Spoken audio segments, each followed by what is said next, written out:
2023 wasn't a good year for the Carolina Panthers, but I'm trying to make 2024 a better one for myself. Get started on your resolutions with Factor so you're ready for the new year.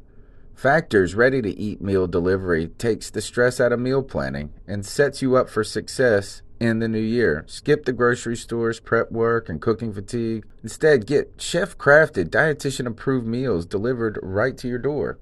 With over 35 meals to choose from per week, including keto options, calorie smart, vegan plus veggie, and more, plus over 55 weekly add-ons, you'll have a ton of nutritious and flavorful options to kickstart your resolutions. Skip that overpriced takeout trap. Factor is cheaper and way more delicious than takeout.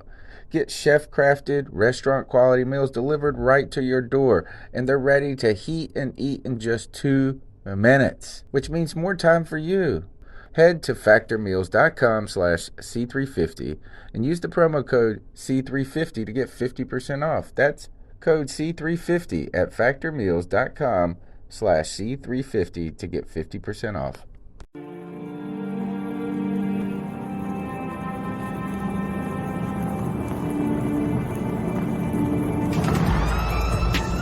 In a world where Carolina Panthers fans have an insatiable thirst for Panthers news and opinions, only one podcast roars ferociously.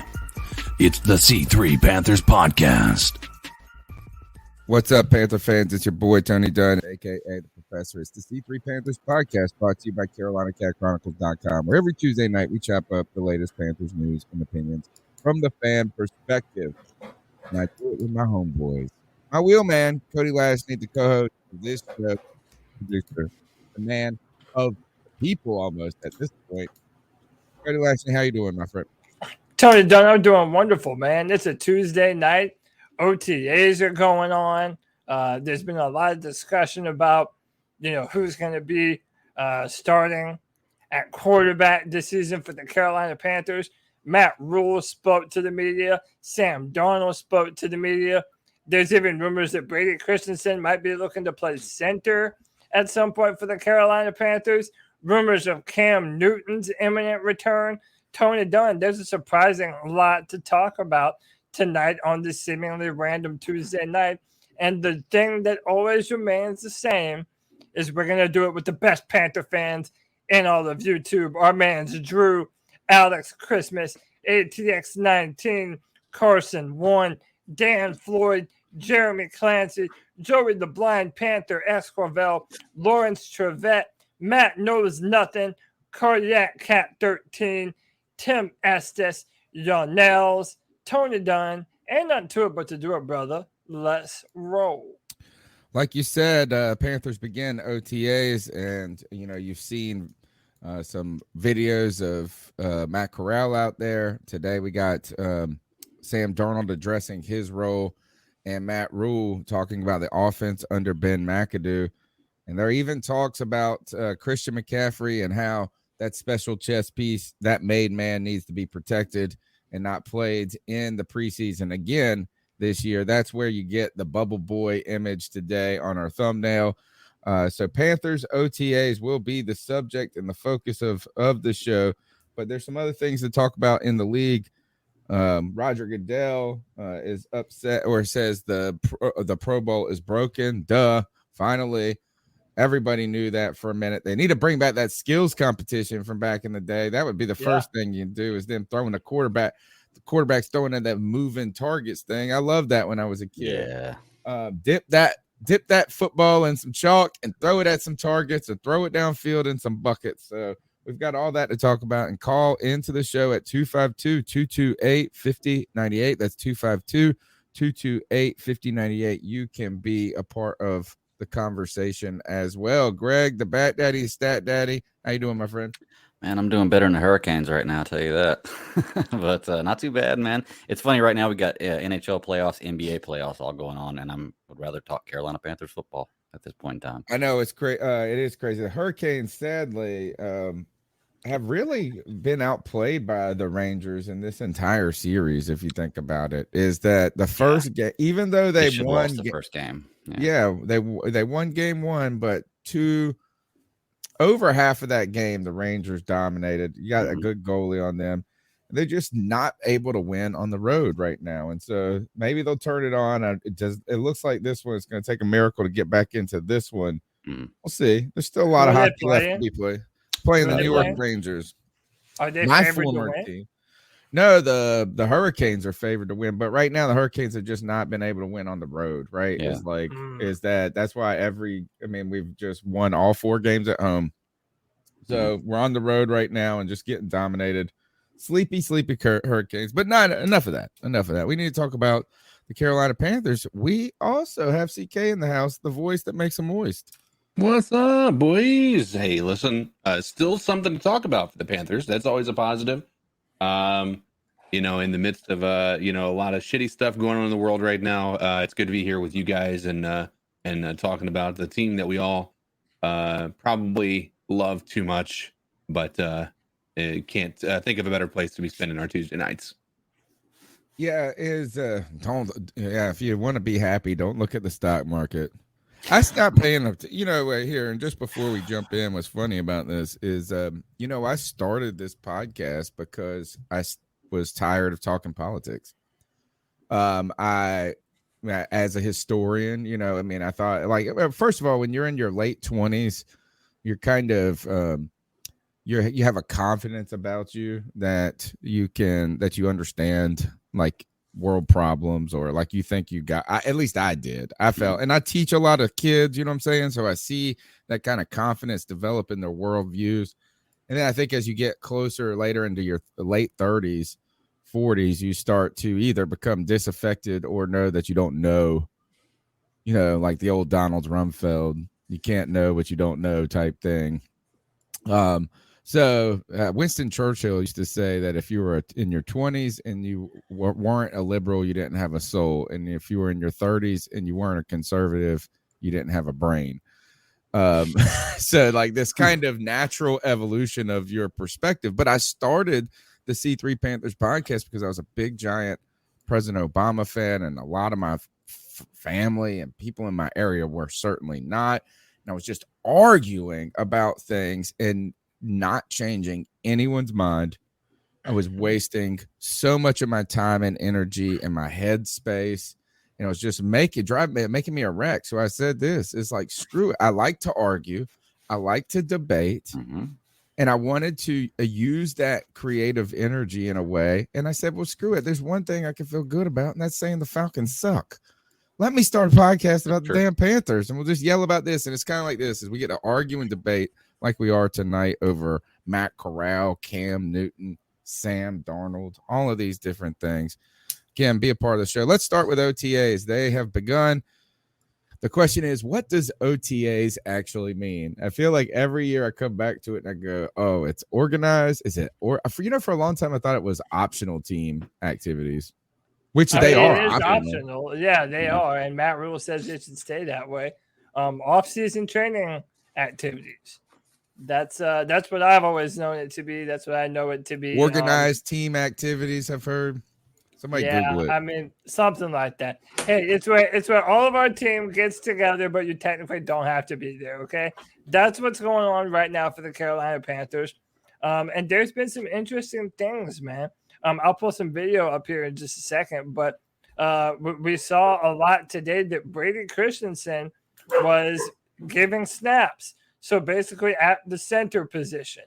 Matt Rule, during his press conference today, said that he views Brady Christensen as someone who's going to play on the left side of the line, somewhere between left tackle, guard, and center. But it's looking right now, they plan on playing him on the interior. So that'll be very interesting to watch going forward, is this offensive line formation and just how it's going to come about.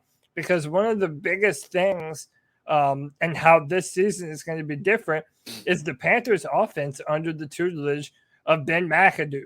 And if you listen to our players and their interviews today and just listen to Matt Rule, Ben McAdoo really has changed our offense from the bottom up. And they're really trying to do some different things. Yeah, which is very interesting. You hear Sam Darnold talk about it as well.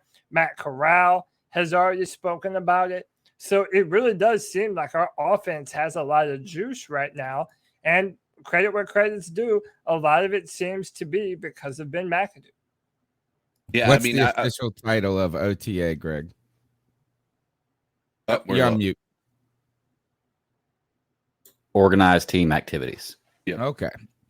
So organized team activities. Go ahead. Okay. I watched the press conference along with Cody, and the offense seems to really like what Ben McAdoo is doing on offense.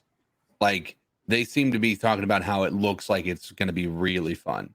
And I think that should be exciting for a couple of reasons, but I also think it's maybe not as exciting for somebody like Christian McCaffrey, who's used to getting so many of the touches. I think he isn't going to be a primary, featured piece on this. And so that's going to be an interesting thought.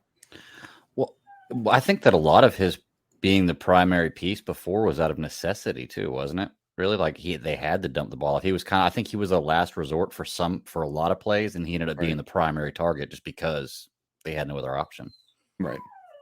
I mean, yeah, I think that's been a part of it. They always tell us that, and they end up reverting back to it, like you said. But it's, I don't know. We're gonna see. I think with the running back room we have right now, it's gonna be a lot easier for them to let Christian McCaffrey, get some rest and not be the main show of the Carolina Panthers offense. I think it's so bizarre that, well, one is that you can feel that Coach Rule has really just subcontracted the entire offense to Ben McAdoo and the guys. And that's actually a good thing. That is a good thing, is that I like when the head coach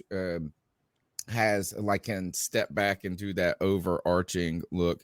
Ron Rivera was pretty good at that. I felt like, is that he when we had McDermott, when we had Wilkes, when we had North Turner, but even if going back to Mike Shula, is that he was a manager of the practices, the team, the kind of leadership role. And so hopefully Matt Rule is kind of like settling into that role. It does appear that, right? He's not known as an offensive guru, but the funny thing about it to me is this kind of concept that we've got to be such a power run team. Run. It was like about the amount of touches, a power run team, smash mouth. And Ben McAdoo is not that kind of coach at all. It is going to be a lot of short, quick passes, which I think is going to be friendly to a Sam Darnold. The idea is that type of system. I mean, look, it really helped Eli Manning find a second wind in his own career. So there's kind of that. But you're right, as Ben McAdoo, they really have, at least from Sam Darnold's comments today, is that it's like completely new system. Right. And what continues to come to my mind here, and I know you're going to get mad at me. I hate receipt people, the receipt people. But one of the things I would go back to is, how in the past Joe Brady seems for us, the Wonder Boy. I almost said that. I'm glad I didn't tweet, because I was like, God, where is Joe Brady? But he's with Buffalo now, of course. Everybody. You either go to Buffalo or you go to Washington. Like, you only have two choices if you're a former Carolina Panther. But what I like about the Ben McAdoo, or all of these guys, Campen, I love all of our hires, right? Is that there is an experience there. And that is what the problem with the Matt Rule team was last year. And even maybe the year before, is kind of managing the big picture, is like, how do you manage the team throughout an entire season? And that really is like when you're a teacher, it's like planning the semester out, and really having a vision of what type of rhythm you need to be in at what part and what stage. And I think that experience is going to pay off. Sam Darnold, I got a lot of questions today about the Ben McAdoo offense, right? How he's going to deal with it and his role going into camp. So what were Cody, what did you think, kind of what's on your mind most after hearing some of these interviews? I mean, listen, after hearing some of these interviews, I think it's just, you kind of hit the nail on the head. Is that, Matt Rule has kind of subcontracted all the responsibilities of this offense to Ben McAdoo and Campen. And I think that's, that's going to be important going forward, talking about a lot of different things. I believe these guys are going to have far more say so in what the Panthers offense looks like this year, not just on the field, but from a roster perspective, deciding who gets a lot of these top spots and, necessarily the places that they intend to play all these different players.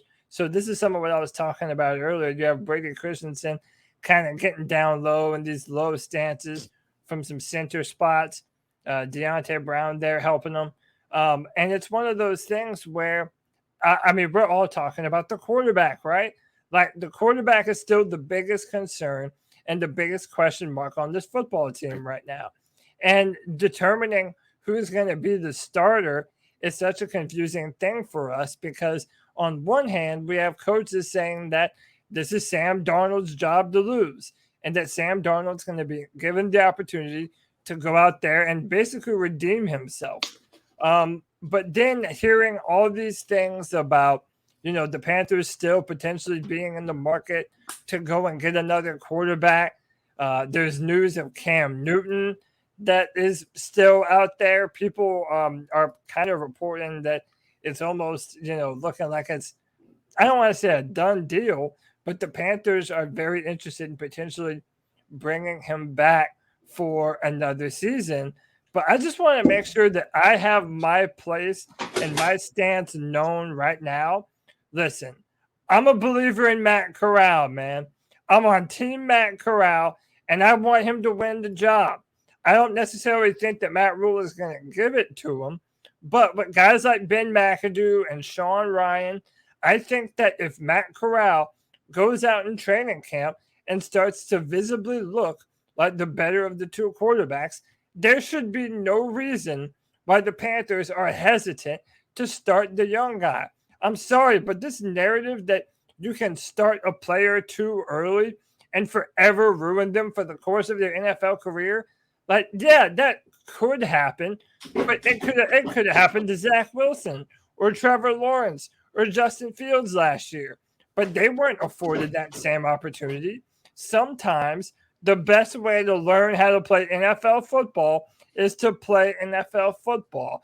I think let Matt Corral get his snaps, let him learn the hard way, and hell, it's not outside the realm of possibility that Matt Corral be able to put up a very high-powered, potent offense this year, even despite his lack of NFL knowledge.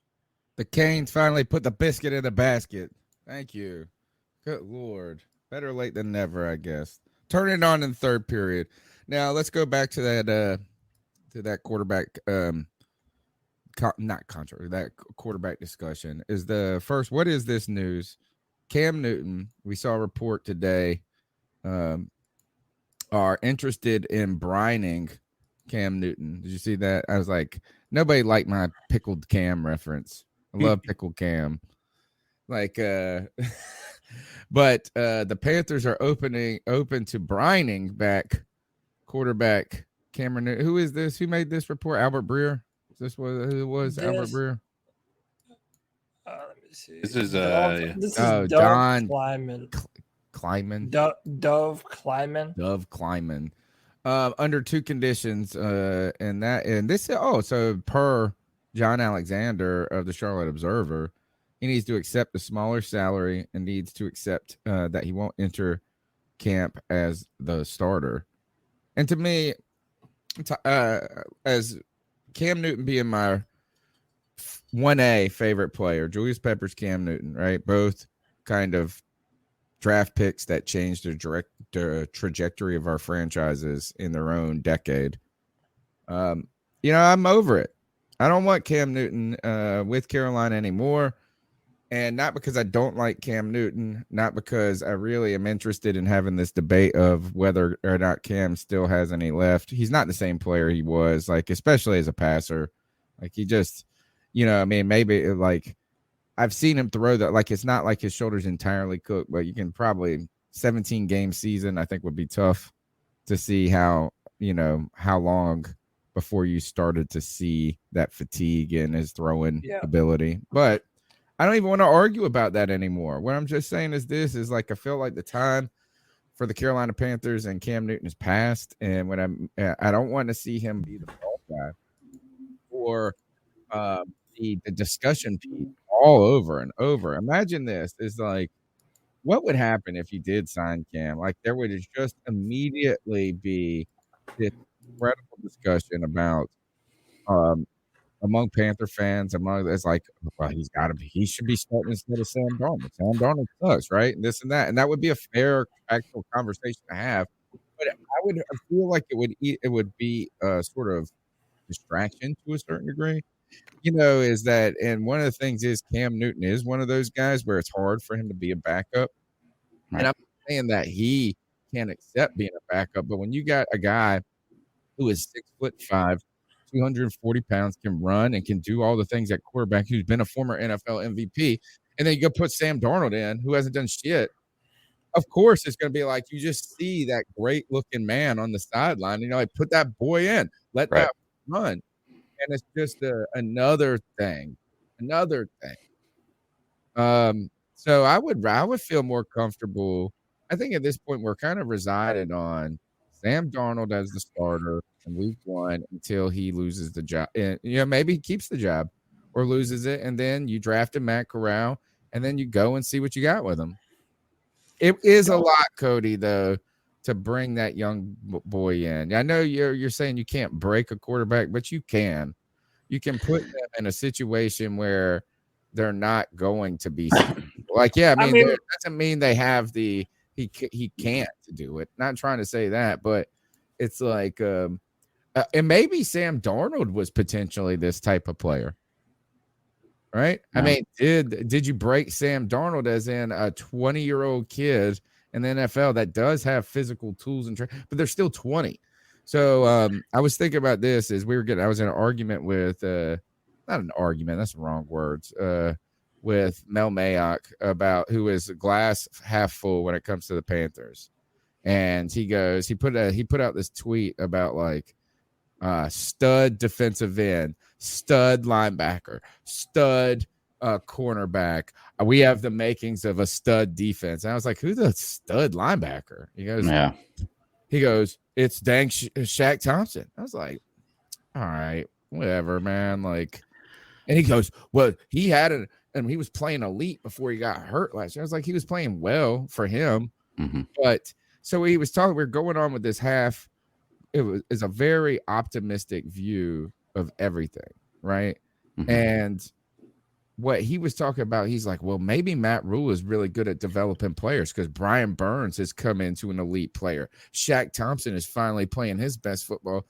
And I was like, Matt Rule, maybe this is just the natural progression of a guy becoming a veteran a little bit too, right? It's like, is that Brian Burns maybe was undersized and overwhelmed in his first year to a certain degree. And that's why Ron Rivera didn't want to put him in all the time, right? Because he was light in the ass, whatever it may be. But what I'm just trying to get to is that, like, Sam Darnold, 20 years old, go win. It's like, it's a tough, those are long odds. Right. Long odds. They are long odds. But, and Greg, I don't know if I'll let you go right after this. I just wanted to say this, though. I feel like either let us turn the page or let's not. Like, how many times do we as Panther fans have to go over this thing where, oh, man, this is Cam Newton's last game, just for them to trot him back out there under a shorter amount of time, not giving him the necessary time to even, necessarily learn the playbook like you would want him to be up to speed in time. And there's no guarantee that it's going to be a legitimate competition. I think our coaching staff is dead set on playing Sam Darnold. And I think they're going to give Sam Darnold every single opportunity to be successful. And you know what? If you're Sam, fine. But this guy that I have on screen, again, I know he's young, Tony. I'm not saying to have hardcore evidence that this guy is going to be able to come in right away and start. But what I know is this guy has the upper level talent. He hasn't always been in an RPO system the entire time that he was in college. So he's not as unfamiliar to NFL concepts as people try and make him out to be. And I really do think that he has really tried to have that leadership aura about him already. Him and Sam were one of the first people to arrive at OTAs today, man. I am ready for number 9. And Tony, real quick, did you know his middle name? Are you aware of what his middle name is? No. You want to take a guess? Hiramoto. I don't know. Like, what is that? Well, there's a big debate about his ethnicity. How about this? What's your name? Tony? Anthony? Is that Anthony? It's Anthony. His name is good. Matt. Oh, he's Italian too. His name is Matt. We've gone around Anthony Corral. Come on, man. This is I love it already. No, is that when I say there's a debate, I read on a website that he was part Japanese American. And then I can't find the website anymore. It's like disappeared. It's been redacted.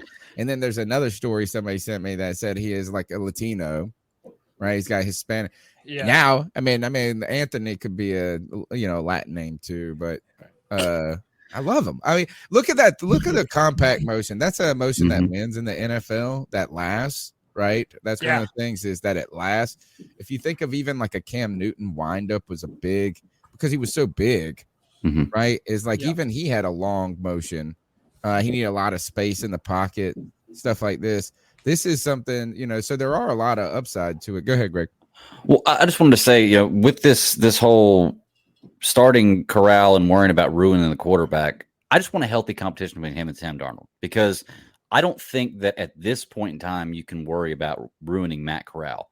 We are in the best position we've been in for a quarterback in years. I don't think anybody can argue that with the offensive line, with the defense that we have built up. On paper, we look like a really good team. This is an optimal place for a player to go to start a career instead of going to, on paper, what looks like garbage. Now, we may end up being garbage, but right now, we are the best we've been in since I can remember from the trenches out. So it's a good position for him to start in. I just don't believe in breaking him. I think that if you put any quarterback at an NFL level behind what we have on paper, they should be able to have a decent season if they're worth their salt. Same. Or worth their weight in salt. So, CK, you want to jump in on this?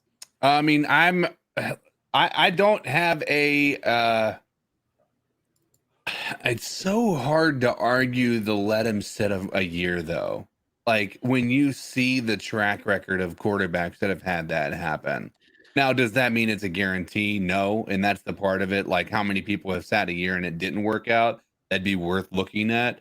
But I look at so many great quarterbacks and they aren't immediate starters in this league.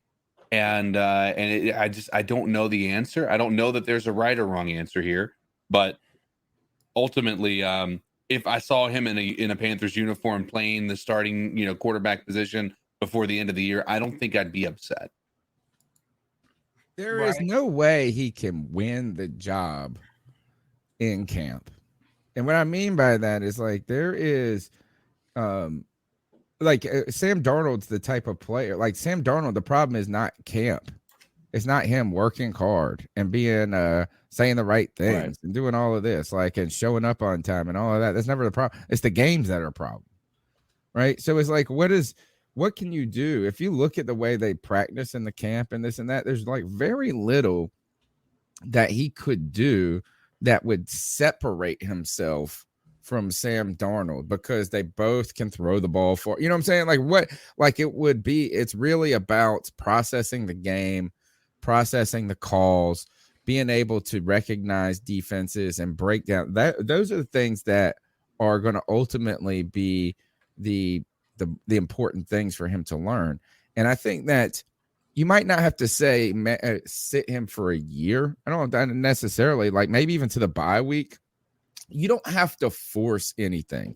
That's the key here. Is like I think that letting Sam Darnold start allows Sam Darnold to either keep the job or lose the job, and that takes some pressure off of Matt Corral from the beginning to sit and see how a game day is before, like what is an NFL game day like?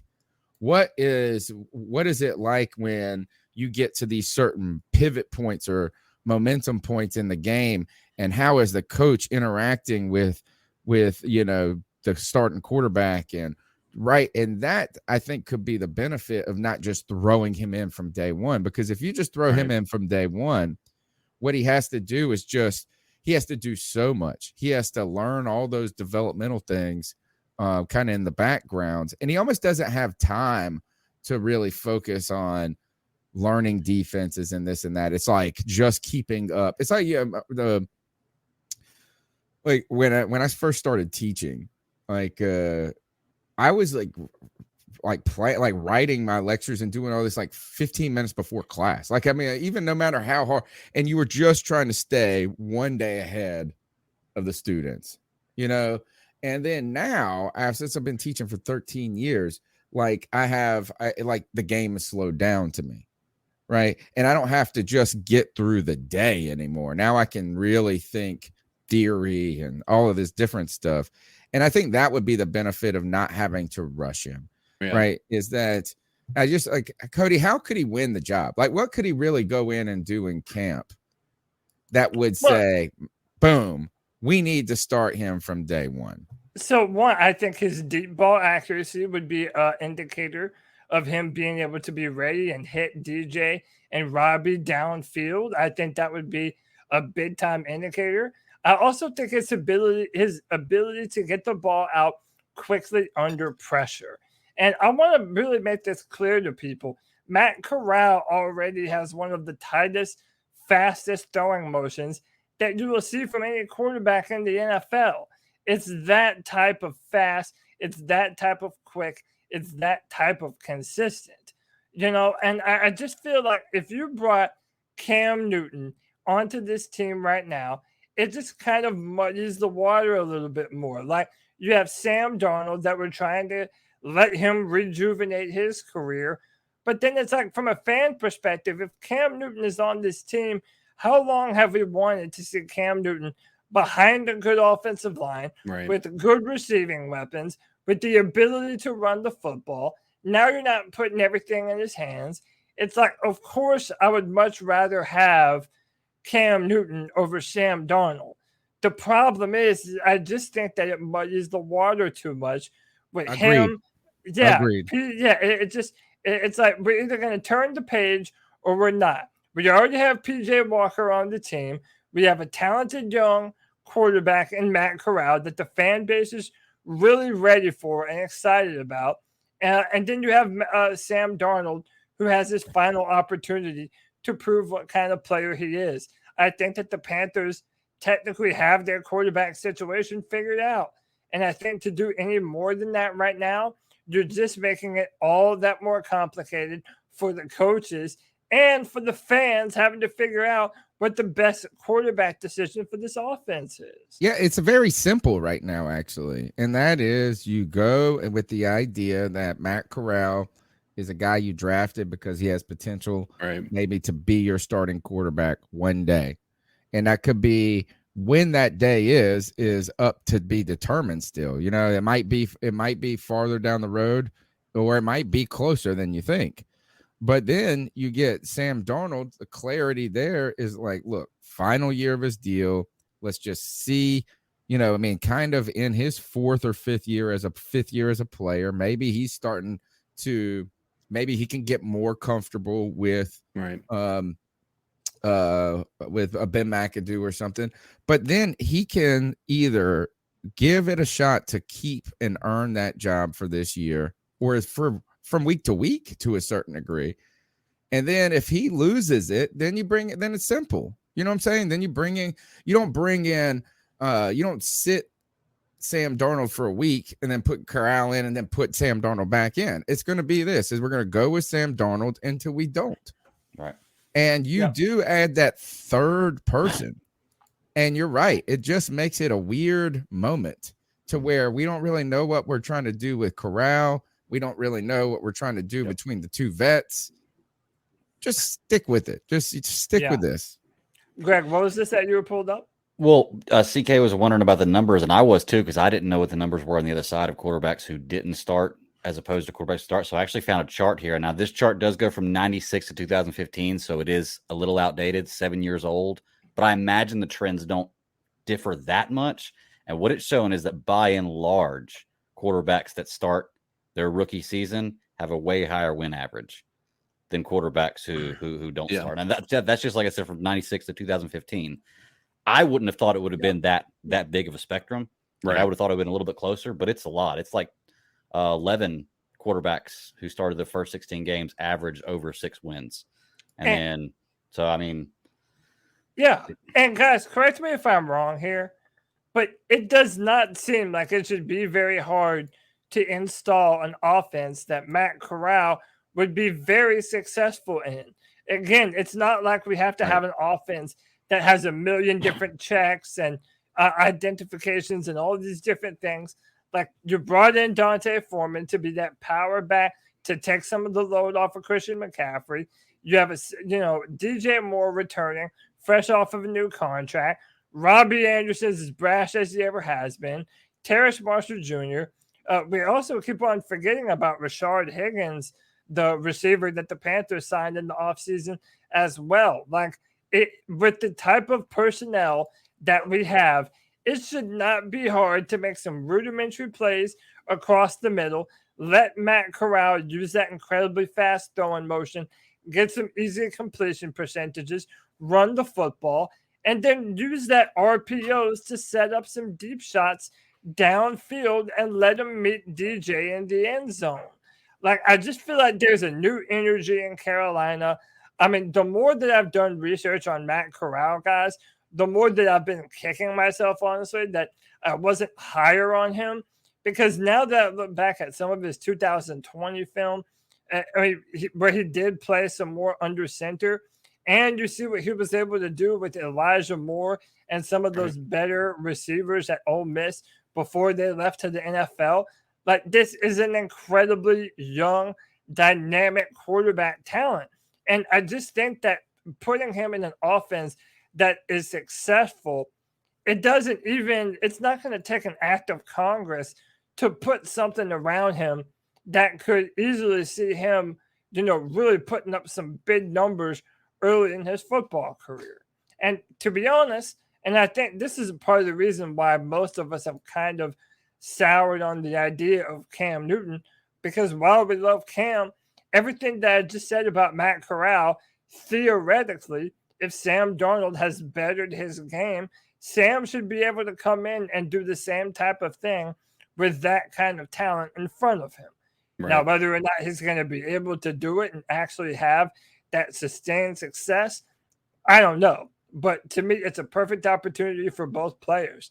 Sam to prove himself, and Matt Corral, he doesn't have a whole lot of competition in front of him, keeping him out of the starting job. So that should be enough incentive for both of these dudes to come out like men possess, CK. Yeah, no, I completely agree. I think, I listen, I mean, and that's why I brought up that, that premise of I don't know what it's very easy for me to want to point out the Aaron Rodgers, the Patrick Mahomes. I mean, and really a lot of the great quarterbacks that are in the league right now, right? Like, or even in the past, having sat a year behind somebody else, right?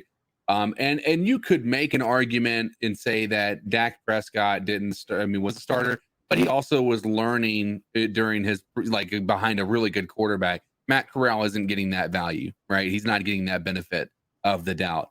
And I think a lot of these players, they do have a great quarterback ahead of them. That's why they're not starting, right? And so listen, when you see that, and I think it makes a lot of sense when you look at the opposite side of that. I think there's a lot less people that don't start that actually have success. So I'd be interested how this works. And listen, this is another part to this as well. If Sam can take this and actually have this competition make him into the quarterback that he was always touted to be, then I think that's something that should be valuable. I do think also that Ben McAdoo will deserve some credit, but I guess my question really would switch to who deserves the credit if Sam Darnold comes down here and is doing well. Is it Ben McAdoo? And you're muted, Tony. It would be offensive line. Like really, it comes down to offensive line. Yeah. Even what Sam Darnold's been talking about now. What's funny is Sam Darnold came in and said that he's confident that he could be a top quarterback in the league. And then he got a lot of, the internet already making fun of that. I defended him, by the way. It's like, what else is Sam supposed to say? Like, of course he should believe that. Well, if he doesn't believe in himself, it ain't gonna ever happen, right? Sure. You know what I mean? Right? You shouldn't ever be like, well, I'm hoping to just not get benched or lose the job to this third round pick. I mean, you shouldn't say like. Not only can't say that, you shouldn't say that, even if you have fears of that, even in the back of your mind that you might not be the guy that people told you could be, or you even thought you would be at some point. But he was talking about his footwork. It's always with the damn footwork. And why is it called footwork? Why isn't it feet work? That's a good question. I know it sounds I know, like, because you don't work one foot at a time. I mean, they are in tandem. You work your feet. Just I was thinking about why is it called football? Yeah. Yeah, really. Why is it called football? Well, a lot of people would argue that it shouldn't be called football because, like, all the soccer people would say, you lose your feet the least. What's a good name to call it otherwise, though? I wonder. Like, if you had to rename football, what would you name it? Oblong ball. Tackle ball. Tackle ball. There you go. And by the way, this was Matt Corral at training camp today. This is him. Look how fast the football comes out of his hands. Zoom. I mean, the dude has an absolute howitzer. And Tony, I have a little bit of a bone to pick with you. You said after rookie minicamp, he looks small. He does not look small to me, Tony. Seeing him in comparison to some of the other players and just looking at his plays again, I mean, the dude's almost 6'2". I mean, you can say that he might need to add some weight, and I would probably agree with you on that. But this guy is bigger than Drew Brees. He's bigger than Russell Wilson. He's bigger than Baker Mayfield. So, he's bigger than Kyler Murray. You could say taller, but he does look like he hasn't grown. He doesn't have a man body. And, man, and like I said, part of this, again, has me been changed. But, like, I'm forever going to compare every person to Cam Newton until someone surpasses Cam Newton as the quarterback for Carolina. You know what I'm saying? Like, it's like they will always be the measuring stick. But that was the thing, is Cam Newton was like such a superb physical specimen. Like, he never looked. It's like, beside offensive lineman, the kid looks small. That's all I'm saying. It's not like he's tiny or like completely undersized, but he does look young. He's got a baby face still. I mean, that's fine. He is young. Right. My only thing I was pushing back on is, like, for example, Kyler Murray looks really little. He looks tiny. Yeah, and that is ridiculous. He's ridiculous. And by the way, so even if he's not as big as Russell Wilson physically built right now, he has the type of frame that can add more weight. And I don't think that he's undersized to play the position. Now, I'm not wanting him to, be reckless, and he is definitely going to have to learn how to slide. But this dude is tough as hell, man. He is absolutely fearless, and he is willing to step right up to an opposing defense and make all the big-time throws. And that's another thing that I've been listening to when listening to other people's evaluation of Matt Corral. The moment is not too big for him. It just isn't. He feels like he belongs there. where I feel like Sam Darnold This is is what we trying to all say convince himself that he's an NFL player. Well, I hope he is. He shouldn't have gotten drafted if he wasn't. And he was one of the top quarterback prospects. Did you see the thing that came out? And I wonder where this information, how Jonathan Alexander was able to get some of this. We're going to get him back on the show soon. But did you hear him say that the Panthers were not interested in Malik Willis or Kenny Pickett at all? And that the only quarterback they even thought about picking at 6 was Matt Corral. I even saw that, but that day it was him and Mayfield's twin from Carolina. Who's that kid from Carolina? Sam Howell. Those were the guys that Corral and Howell were the guys that the Panthers were only interested in. They had no desire on Pickett or Malik Willis. Can we talk about how amazing, like how much Ben McAdoo will be given credit if Malik Willis, Kenny Pickett, any of these guys that went early that we didn't want, and Matt Corral and Sam Howell, both come out and they just dominate the NFL. Like how much of a freaking quarterback genius Ben McAdoo would look like. I mean, he's already got a pretty good track record, but I mean, with guys that are being picked in the third and not really being touted as really high quality, draft picks. Listen, I think that would be an incredible story.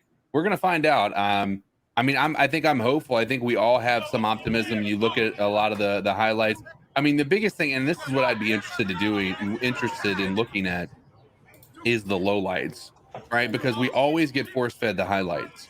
I'm ready to see what really is going to be his biggest concern and where he's maybe even watch his worst, 5 games. And then that way we can have an expectation of, hey, listen, stop thinking these guys are going to be perfect. And then that way it takes the pressure off of somebody like Matt Corral. Yeah. And there was definitely enough concerns on his film. I mean, there was sometimes he would face some deep ball inaccuracies. That's something he's going to need to get better at too. But again, one of the things I do want to reiterate, though, is that you shouldn't expect to see a ton of NFL type of reads if they're in an offense that doesn't allow them to do so. There were times on film where you would see Matt Corral go from 1 to 2 to 3 to 4, sometimes even back to 1, and be able to fit those balls into the tight window that's necessary. And Chris Sims is another guy who had Matt Corral rated his number 1 quarterback prospect in this year's draft. Thought he had the most speed and the best arm out of any of these quarterbacks, even over Willis. So again, we have a young prospect with all the talent, all the ability to do so. And I think that both Sam and Matt are in a good position. Like, I'm pulling for Sam Darnold, man. Like, listen, if the idea is that you want to sit Matt Corral for as long as possible, then, hey, if Sam is good, let him play up to snuff. Let him be serviceable this year. Right. That way he can get himself another contract with another football team, and then Matt Corral can step in and assume next year. But that's a perfect world. And I'm here to tell you that I don't have any of that kind of belief in Sam, even though I want that to happen. So it's very early. I maintain the right to change this. But I think we're going to see Matt Corral by week 3 when we play New Orleans. I really do. I think they're going to give week 1 and week 2, they're going to give Sam the benefit of the doubt. And if we lose some close games in those early 2, I very, very easily think we could be talking about Matt Corral making his home debut against New Orleans. And boy, wouldn't that be the stuff of legends, dude? Come on. Bye week. That long? If Matt Corral turns out to be better than Kenny Pickett and them, just like who did he get before? Josh Allen. McAdoo had Josh Allen ranked high. He had Patrick Mahomes ranked high over when everybody else, Lamar Jackson high, when everybody else was dumping on these people. Yeah. They the world will be ashamed. Ashamed. Yep. Subscriber ashamed. Oh, CK, it's time that time. for the voice that makes them moist to give them what they want. Oh, well, hello. Welcome to the Carolina Cat Chronicles C3 Panthers podcast. You've joined in. We've been going on and on about the Carolina Panthers for the past 48 minutes, and you've stayed for every second of it. Or maybe you've joined in the last 5 minutes, but still, you haven't hit that like button yet. I have one thing to say to all you motherfucking freaks. Subscriber shame. Subscriber shame. 151 people watching, 63 thumbs up. Hit that like, hit that subscribe, hit that notification bell for every single time the C3 Panthers podcast goes live and into your life. Hey, man, if you like long form discussions about your favorite football team, the Carolina Panthers, this is the place to be. Hit that like button, like my man Trail One says. Tony Dunn, what we got next? Well, first I want you guys to call into the show at 252-228-5098. Give us your perspective on this discussion about Ben McAdoo, Matt Corral, and Sam Darnold and even Cam Newton, if that's something that you're interested in talking about. You can find ways to support the show, like we said, by just being part of it, but also you can super chat. There's other monetary ways you can support the show. You can go buy a t-shirt on CarolinaCatChronicles.com. I wanted to bring up this. Oh, something off topic. Does anybody know how Big Cat's family did on the Family Feud tonight? No, I just saw that he was on. I didn't see the show. I didn't get a chance to watch him. No. That's kind of cool. Like, I mean, that's a fun thing. I think, like, if you could go on a show, let's put that up as a question in the chat room. What would be the game show you would want to go on? You know, I think there's some top ones right there. I mean, for me, Jeopardy is a top one. The Price is Right has got to be a top one. Family Feud is a cool one. I think of some other ones back in the day. There used to be a bunch of good game shows back in the day. You could say Who Wants to Be a Millionaire? Wheel of Fortune. Yeah, Wheel of Fortune. My wife would dominates Wheel of Fortune. Like, she needs to go do it. And they give out a lot of money on Wheel of Fortune. Yeah, they do. You know, like, is that Jeopardy is like the stingiest one. You just got to win a lot in Jeopardy is what it is. Yeah. If you only win the first consistently, person, and only one person gets the money. But like on everybody's a winner on Wheel of Fortune, and Price like is Right. You get you only get $1,000 for being in second place on Wheel of Fortune or something like that. I mean, on Jeopardy, but like on Wheel of Fortune, you get more money. I think you get what you earned, right? Yeah, I think so. If it were still around, it would be Deal or No Deal. Yeah, that's a damn. Is that the case? I show. agree. Yeah, It's a good deal or show. no Is deal. that the briefcases with the Yeah. hot girls? Yeah. I mean, that is still around, isn't it? Doesn't Wayne Brady do that now? No, so now Netflix has a show called Bullshit, and Yes, you I saw that one basically too. have to convince everyone else that you know the answer, even if you got it wrong. Like, you have to Actually pretty convince fun. them that. Kind of Yeah, like it is. Celebrity Squares. Yeah, but Isn't that how Celebrity Squares worked? You remember where they would Uh-huh. say something and like like you tic-tac-toe. either voted for Yeah. their answer or not, as in you But thought that was like the this is right a answer. There's a different. Gilbert Gottfried Yes, I one love where they that- went that like clip. 7 times getting it wrong. The difference here with this one is that it is the like, so the people that you're trying to fool, if you're trying to fool the people that are there's 3 people you're trying to fool, and if you fool them or if you get the answer right, then you move on. So you can you get the next that it's sort of like Who Wants to Be a Millionaire. You get the next tier of money. And so now the reason that the other people are trying to guess, like if they guess that you're full of shit and they say bullshit and you didn't know the answer to the question, then you get eliminated. And whoever had the best, what is it? the best guess Like percentage of whether it was bullshit or not gets to be the next contestant. If you're So- able to guess how many times it was bullshit, and you basically have to trick one person.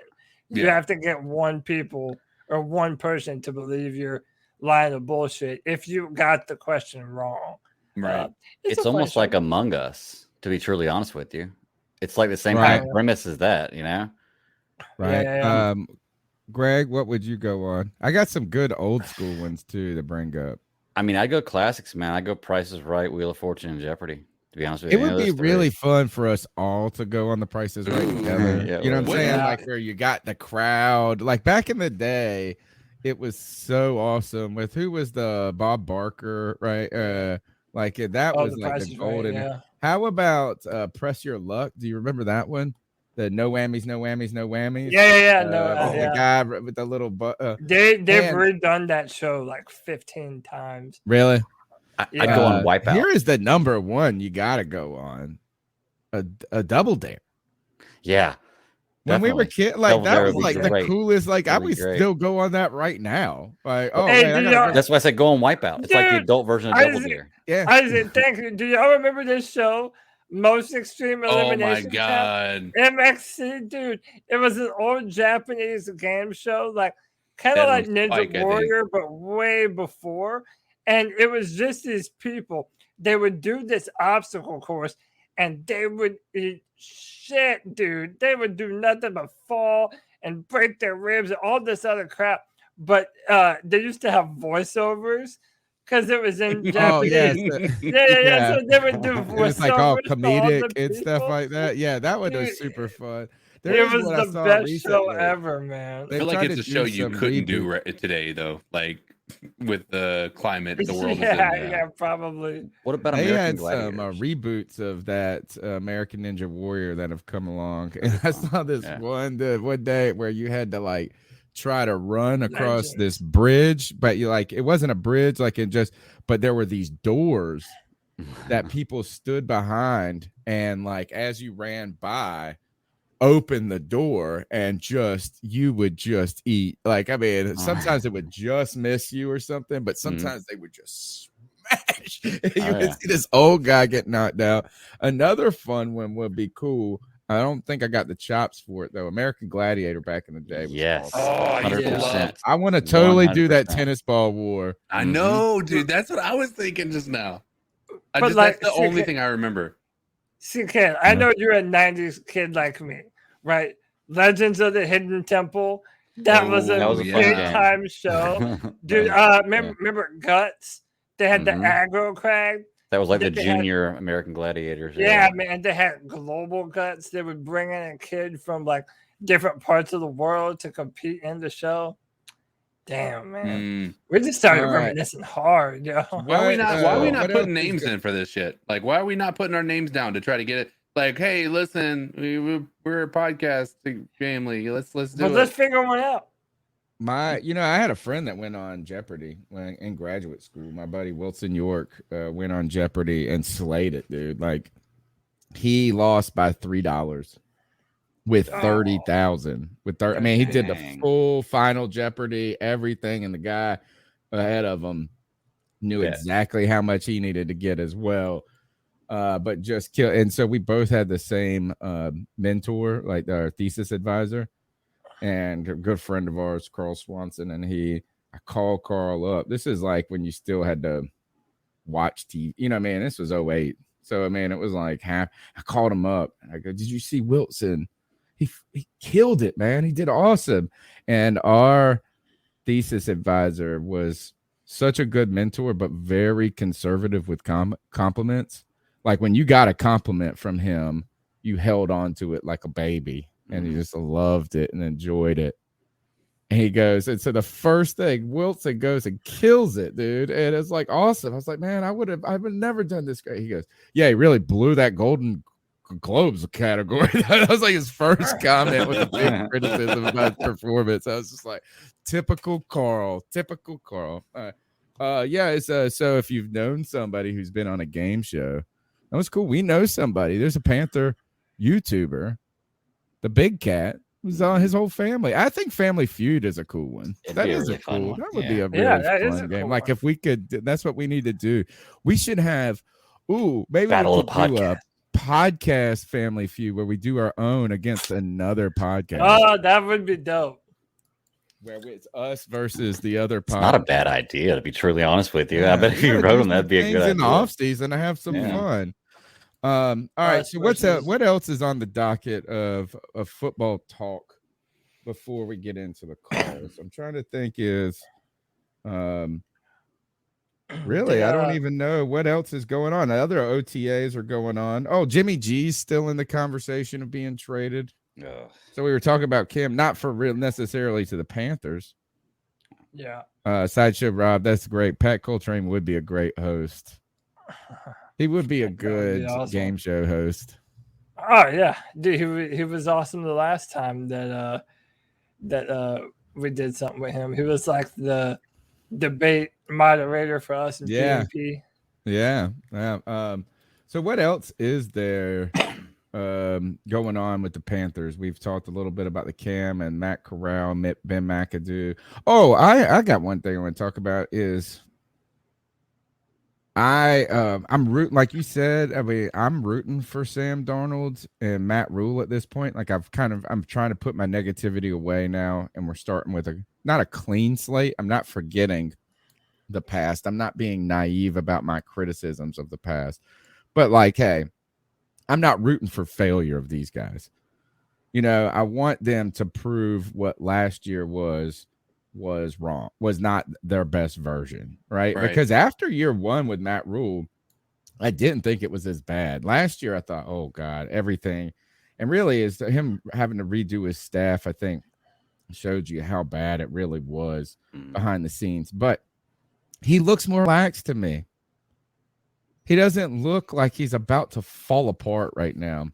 Right. And maybe that's just this because, like, you're on the football field. This is where he does well, where he gets to go around and pat the guys on the shoulder pads or whatever and, you know, buddy up beside him. Like, that's kind of that's his lane. You know what I'm saying? Like, this guy that is, like, sort of likable, I think, on a small scale interaction. You know, is like if you went to a party with him, he would just like never be the dude that was just completely disliked in a conversation. You might get tired of him after a while, but he doesn't look so completely stressed. And it might be the time of the year. It might be that, you know, like when else are you going to be like, this is the least stressful part of the year, but he looks a little thinner in the face. A little bit more relaxed, I thought. Not like towards the end of last year, man, it was just like this. It just looked bad. It was just like hard to listen to him, hard to look at him. What do you think about his demeanor? Have you guys noticed anything? I haven't really been paying attention. Okay. Maybe I'm just trying to figure out like about Matt Rule. Yeah, like just kind of the face. Almost He always you can read it. Yeah, and I noticed that too, man. He doesn't. I don't know if I'm reading too much into this, but he doesn't seem happy to be here. I kind of feel like he thought the NFL was going to be one thing, and then it turned out to be something kind of different. I think also, you know how there was that time last year when apparently, his family couldn't go to Hornets games without people booing him. Like, I just wonder if he's soured on this whole thing, and now he's just desperately trying to piece it together with the right coaching staff, with the right players. I mean, I don't know. Like, I have no doubt that the man wants to be successful, but you're right, Tony. When I watch his press conferences, you know, I don't see a happy, excited, full of energy. No, I'm saying the coach. opposite. I'm saying the opposite. He looks relaxed, like more relaxed now than he did 6 months ago. I don't get that from him. Maybe he's taking the advice and he's realizing that coming in, like maybe it's a combination of both. Like he realized coming in, it wasn't what he thought it was going to be, and he's finally making the turn to do what people that have been successful have told him he need to be doing, and maybe he is more relaxed because of that. Yeah, I think it is, and I think it's got to do too with him settling into maybe being humbled a bit, to where now you're giving Scott Fitterer more Like, you let Scott do his job, you let these guys do their job, and then you just go be the head coach. And you do that job first. Get good at that before we start thinking about how you should be the running the whole franchise. Right. So, any other Panther news that's going down? JC Horn addressed the media, talked about how he was in the rehab room a lot and trying to get stronger, get better, and in that time hung out with Stephon Gilmore, right? And that was a lot of the things that a lot of people that was one of the big positives of Stephon Gilmore, was seeing him as a mentor to JC Horn. Both South Carolina kids too, right? Both went to South Carolina. Yeah, both went to South Carolina. And he also talked with him about some film. They watched some film together and some things like that. Yeah. I also, he talked about Steve Wilkes and how much he thinks Steve Wilkes is going to help his game and how he plays and just being a field general in the backfield. Jeremy Chin also went up to the podium today talking about how he intends to be more of that full-time safety role this year as a part to being a linebacker, like he's kind of been for us in recent history.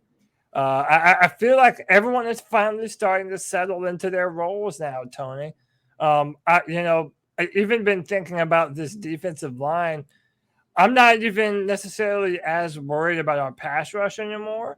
I think that when you add your Turgos Matos, Marquise Haynes, Barno now, I think that with those guys in rotation, and Frankie Louvu to that as well, we might be able to, even if it's not exactly making up for what we lost in Hassan Reddick, I think we have guys that will be able to come close. And another thing I wanted to mention too, that we don't talk about enough when mentioning Hassan Reddick leaving the defense. How many times have we talked about Brian Burns and his near misses, right? He could have easily had 15 sacks last year. Mm-hmm. If Brian Burns takes another step forward, he can still be that shutdown premier pass rusher that the Panthers drafted him to be. Mm-hmm. So if he takes another step forward and the right side is that kind of pass rush by committee type of look, I feel like our defense has the potential to really come out humming this year, just like we did last year, if not better. I think I heard too that Xavier Woods was not at just had a child. Xavier Woods and one other player both had children this past week. Who was the other one?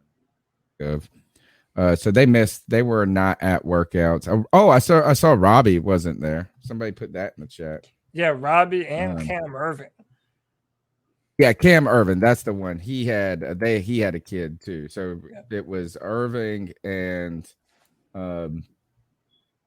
Xavier Woods that were there for family reasons.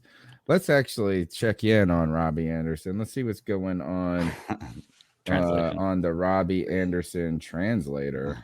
I cannot believe you didn't show up. That's you never fully told me what your pirate radio buddy thought of my he thought your take is idiotic. It isn't. It isn't at all. Your Matt Corral over Matt Corral, Bryce Young. Yeah. It's not at all. Man, Robbie Anderson deleted a tweet. Yeah. And it was something about when it rains. But we do have when it rains.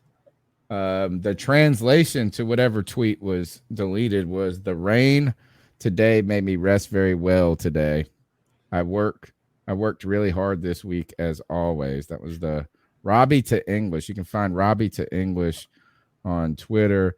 Here we go. This is had to fall back. You know how that go. We only speaking briefly. Robbie Anderson, translator at Robbie to English, says, "I had to take distance respectfully. You understand how that goes, though. We were only talking momentarily." I think we've read that one in the past. So you guys go follow Robbie Anderson, Robbie to English. One day I want to gonna try to this season coming up maybe or sometime as we go forward into the summer. Do you guys remember on David Letterman when they used to go talk to Rupert? He was the sandwich guy downstairs, and they would have him like read off stuff and things like. So maybe we can get a little cameo of Robbie to English. You got to wonder if it's like, what is the role of Terrace Marshall Jr. going forward now? You know, I mean, and Robbie has become the opposite of what he was in the first season. You know, is like the likable guy that kind of brought a sort of levity in a way to the situation, that had a good relationship, it seemed like, with the coaching staff. Then he goes and sits out after having a 1,000-yard year and like hard balls the negotiation, which was smart on his part, very smart on his part. But think about this is why I always like don't fault the players for this, is because then he goes and has a cruddy season the next year, and if that would have happened and he wouldn't have gotten paid, he wouldn't have gotten paid. Right. You know what I'm saying? Like, so you gotta kind of strike when the iron's hot. But now he's become this kind of, I just wonder what the coaching staff thinks about his fit in Carolina. The fan base is starting to get annoyed with him. You know, I don't feel like, I mean, it's not like that. Oh, what's that bear doing? You know, we don't get that anymore. Now it's like people are arguing with him on the internet. So I think that is. If we miss any news, we'll go into some calls and we'll try to kind of pick apart the discussion as we go through the calls. The number is 252-228-5098. Let's jump into the first cat call. So what are your thoughts on catcalling? Yeah, it's pretty. You shouldn't do that to somebody. And how did that make you feel? Very uncomfortable. So how do you think catcalling makes the person feel? It feels good, like.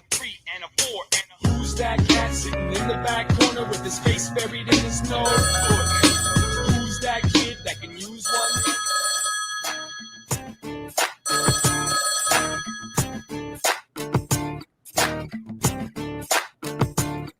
Hey, what's good, fellas? It's Corey calling in. I'm in the middle of listening to the last Tuesday show, and I'm on this Troy Pride segment y'all on. And Cody, you know you my dog. You know I love your take. I'm on your head this week, man. You got to ice up for this Troy Pride take, man, and not because. How? Let me go ahead and get this out of the way right now. I'm in the same boat as you are with Troy Pride. I feel like as any other Panthers fan would be with Troy Pride. Like, I really don't care. He wasn't a difference maker for this defense. He got stuck. We're not going to miss him next year. I don't think he had any untapped potential or anything that we're going to miss, or we're going to look down the line and see, damn, we should have gave Troy Pride more opportunities. But Cody, I gotta ice you up for this, man. You can't sit here and be so dismissive of a 4th round pick in Troy Pride. And I say it like this, man. If next week the Panthers end up cutting Shi Smith or Deontay Brown, your ass would be up on this podcast having a fit, man. And you know it. Tony knows it. Everybody knows it, man. With we can't have these players that you just latch onto and you want to cape for that haven't done anything for this team, and then just be so dismissive on Troy Pride, man. Like, there's a reason to cape for him. Dismissive on Troy Pride last offseason. I remember you guys having a conversation, and you were like, "Nah, he's a bum. He's a 4th round pick.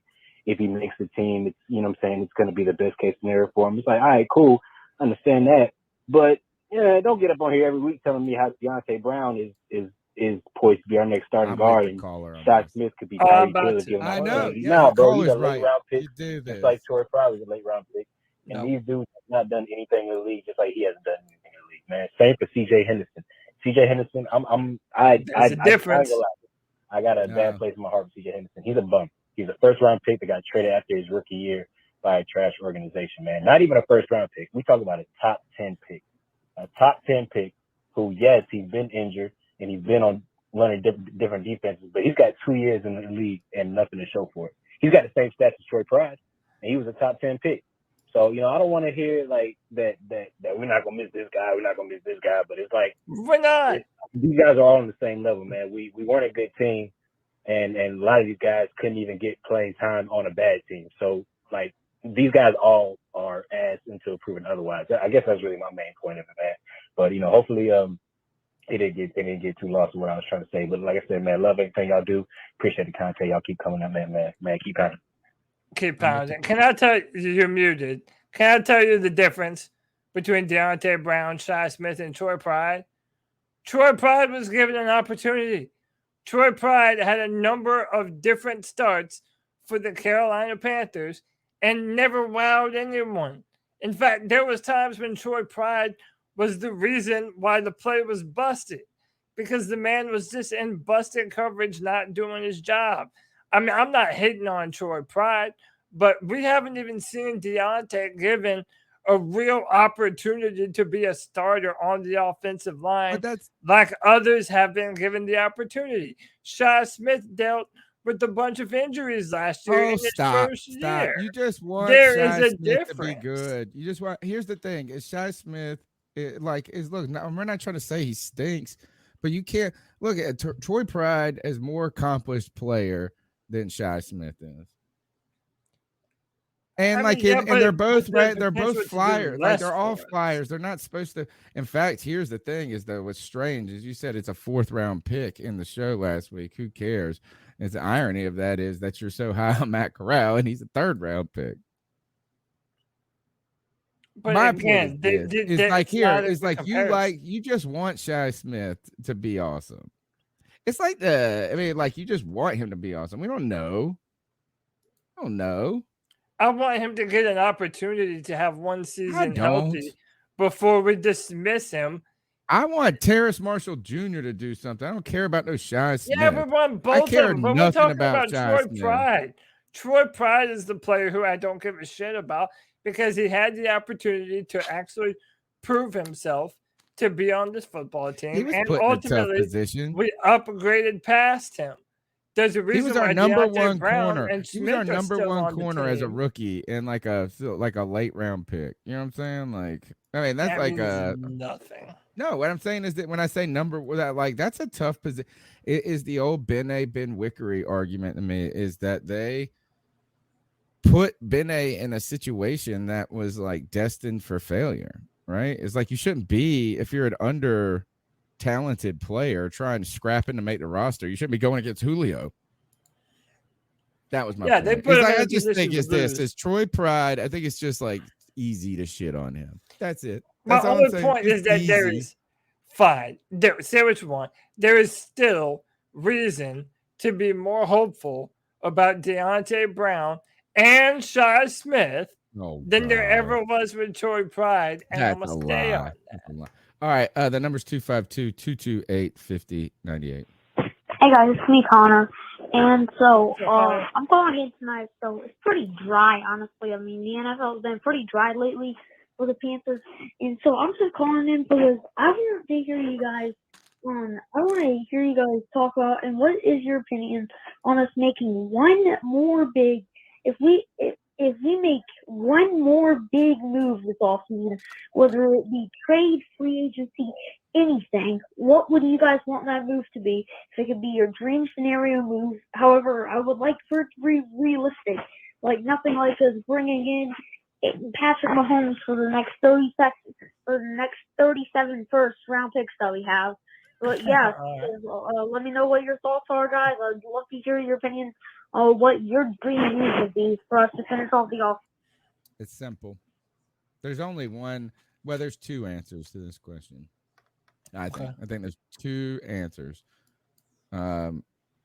This is not my first one. I'm gonna give you B first. Would be a linebacker. Like go get a linebacker that has some gas in the tank that could be an upgrade right away, like maybe a trade for kind of a Levante David addition. Now, I know I'm not saying Levante, but I'm just trying to think of a guy who is like a vet now, who's not in the twilight of their career. You know, that could be like a primetime addition. That would be cool. Primetime linebacker with a team. And I don't know who that player would be, right? But I think the answer is a tight end.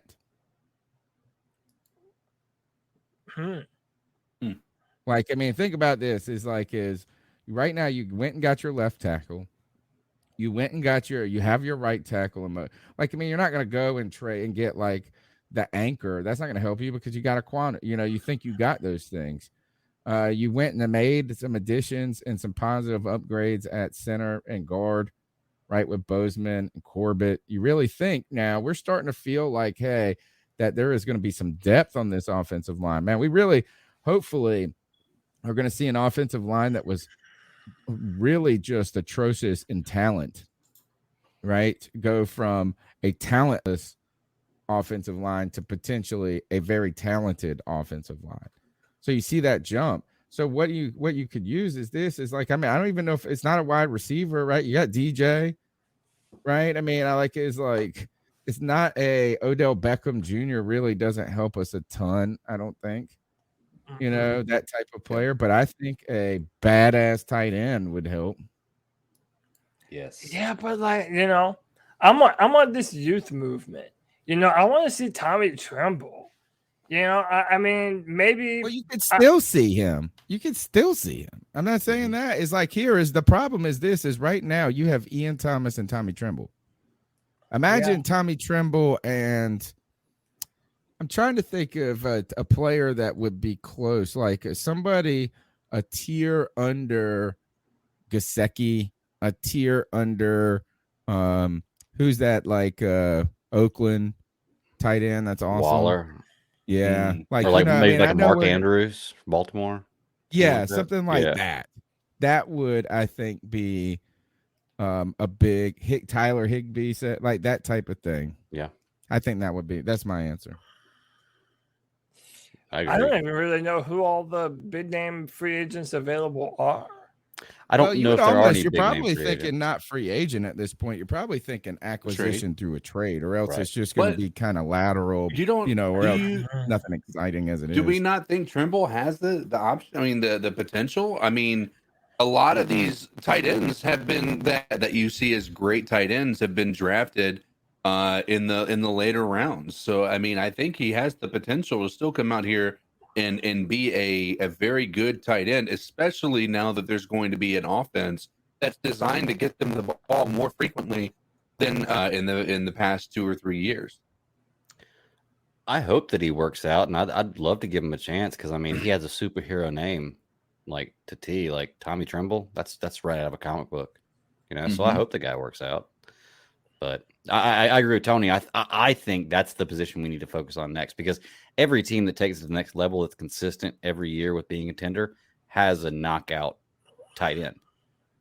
And I do think he has that potential, CK, but I also thought Ian Thomas had that potential at one point. After his rookie year, Ian Thomas goes out there and catches 400 yards or whatever and had 2 touchdowns or something. Man, we're like, oh, man, Ian Thomas is about to be – and, you know, Ian Thomas is the brand, according to Matt Rule loves some Ian Thomas. But I'm saying, like, in addition, like, it would not have hurt to put the Jeremy Shockey beside the Greg Olsen.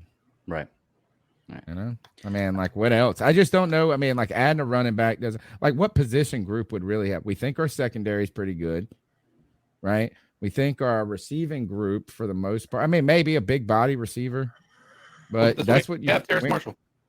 That's what I mean, so like really where would be a guy that would be on the field a lot and also not take away from the productivity of somebody else, right? It's like, I think if we added a higher end tight end, that wouldn't necessarily negate Tremble's development or role in the offense. I think it would just add. It could. You're right. But I mean, there's plenty of examples of dual tight end threats, you know, and even if you only bring a guy in and only have him bring in a veteran who's still got some gas left in the tank and have him come in for a few years and teach the Tommy Tremble a little better, maybe that helps him. That's the same kind of concept with sitting a quarterback, but the difference there is that tight end can still get play time if he's sitting behind a veteran, which is where I think that works a little better in that situation. But I'll tell you what, if Tommy I'm hoping for him. If he comes out next year and has a great season, I'll buy a Tommy Tremble jersey. How about that? Hell yeah. Oh, I know. I'm thinking about going. That's another good question. What jersey do you want? I'm thinking about stepping out and Bolden and Matt Corral in it. You know, that's what I want. I'm thinking JC Horn right now. Yeah, I like JC Horn right now. Who else would be a good jersey? Who's the To other, buy, right? Chin, Jerry Chin yeah. would be I'd rather is a Chin great than one to buy. Yeah. To me, it's Matt Corral and J.C. Horn. Those are the ones. Or you could just go Icky. That's a good one too, That'd be a man. good one. Trimble though is good. Just the name alone, like you said, I'm trembling. Yeah. That's what we used to. Every time he caught the ball, me and my boy would go, "We're trembling, trembling." I'd love to have a Brian Burns jersey. I really would. You know, like I said, I really hope he just needs to take a little step, just a little step, and he's going to be one of the best in the league. Well, the key with buying a jersey too is to get a good shelf life on that jersey. So they either have to have just signed a big deal or be on that rookie contract. So that helps you. So you're safe with a JC Horn, you're safe with a Icky, you're safe with like maybe even a Trimble because you're going to get 2 or 3 more years. Burns, we're inching towards safe now because they have said they want to make it a priority. You know, but before this past season, you could have been like, man, he might not be a Panther in the future. Like, I mean, he might hit free agency, and then that would stink. So, yeah. All right, let's keep going through with the calls. 252-228-5098. Hey, thank you, Lane. Kind of calling a while, dealing with selling a house and all the stuff that goes with it. We're waiting till we have to move. Any calls since before the draft? Love the draft. Everyone keeps saying we need to bring a veteran quarterback, because we need to push Sam Darnold. Sam Darnold already knows he's up against the wall with basically a loaded gun to his head. He has to perform or he's out. It's happened in the past where rookie quarterbacks have pushed the incumbent out the door or to the point where pushing in training camp to be better. Alex Smith and Patrick Mahomes showed up. You got Dak Prescott with Tony Romo, how he was pushing Tony Romo, and then Tony Romo goes, okay, we're fine, we're good. Boom, good. Tom Brady, of course, is a famous case. But I do think that we don't need to bring anyone else. It's not wasting money. And let's just ride with Sam Darnold, see what he can do with his offensive line that's actually worth something. I mean, come on. This is the best offensive line we've had since probably 2012. If not before that. Hopefully. So we'll see. We'll see. After what we're doing right now, all Rock Hill fans. Ugly. But that's all I got. I want to hear what you guys think. Do you think middle linebacker? I think is my biggest question. Other than that, I think we're good. Keep pounding. Keep pounding. Yeah, I mean, go ahead, Greg. I was good. I thought I heard you say something. I mean, I like what you said about our offensive line. Potentially being as good as it's been in a very long time. He said 20 years. I don't know. One of the things I will say, Tony, that gives me pause about listening to Matt Rule today is he continued to mention the names Pat Elflein and Michael Jordan as names that could be starting guards for us this year. And it's just so disheartening, man. And I don't know if that wasn't that terrible. He was not. I felt like he wasn't good either. Child. No, I mean, but he was one of those guys that was, I think, an undrafted free agent, or you know what I mean? Like, again, one of these types of players that if they are okay, that is better than you expected them to be. Right. And it's kind of hard. It was the other guys. There was a couple of other bums on that line. But you're right. Man, if we see like F1 is like, ugh. Yeah, it's like, what have we been doing, man? Why do we never advance? Why do we never evolve into the next version of what this offensive line is supposed to look like? That's where Matt Rule, being the coach, is still terrifying. Right. Seeing how bad this offensive line was mismanaged last year, and then it's like we're basically hoping that James Campen and Ben McAdoo have enough sway in this organization to stop him from making terrible. I think they do. Decisions. I think Rule has to respect their pedigree at this point. And here is the thing that was problematic. We went through, do you remember about, 3/4 of the way through the season last year, we spent maybe 45 minutes doing a show about the lack of NFL experience on the coaching staff. And we dug into the deep assistants, like even the assistants of the assistants, and they didn't have any experience. I think part of the reason that Matt Rule developed a staff that lacked NFL experience is because he was a college coach, and his ties, the people he knew to call, right? Like he could pick up the phone and call these dudes. He didn't know those guys. Wait, was he going to call Tom Coughlin up and be like, can you refer me to somebody? And that was, but him being an NFL coach for 2 years gave him access to the NFL group. Mhm. And now he got NFL coaches. And yeah, I think so. I think that if anything, I'm starting to want, I think McAdoo is the reason we picked Matt Corral. I think McAdoo's the reason we didn't pick Kenny Pickett. Man, I can you think imagine how McAdoo- terrible it would have been if Matt Rule had just had the reins of this organization, like Right. still? I don't know. Yeah, I mean, well, we don't know how much is going, but it does seem like there was less pressure on Rule to be the decision maker on these things. And so that's a good thing. I mean, these are good things, but like you cannot tell me that he's not going to disregard Campen. Campen's got more NFL success than he does. Yeah, far more. You know, so I mean, is So that does is the McAdoo. thing? Is like and so we have to have faith that those guys, their experience at the NFL level will prevent us from just playing players because we like their coachability or whatever it is. The harder they get coached, the harder we got to coach thing.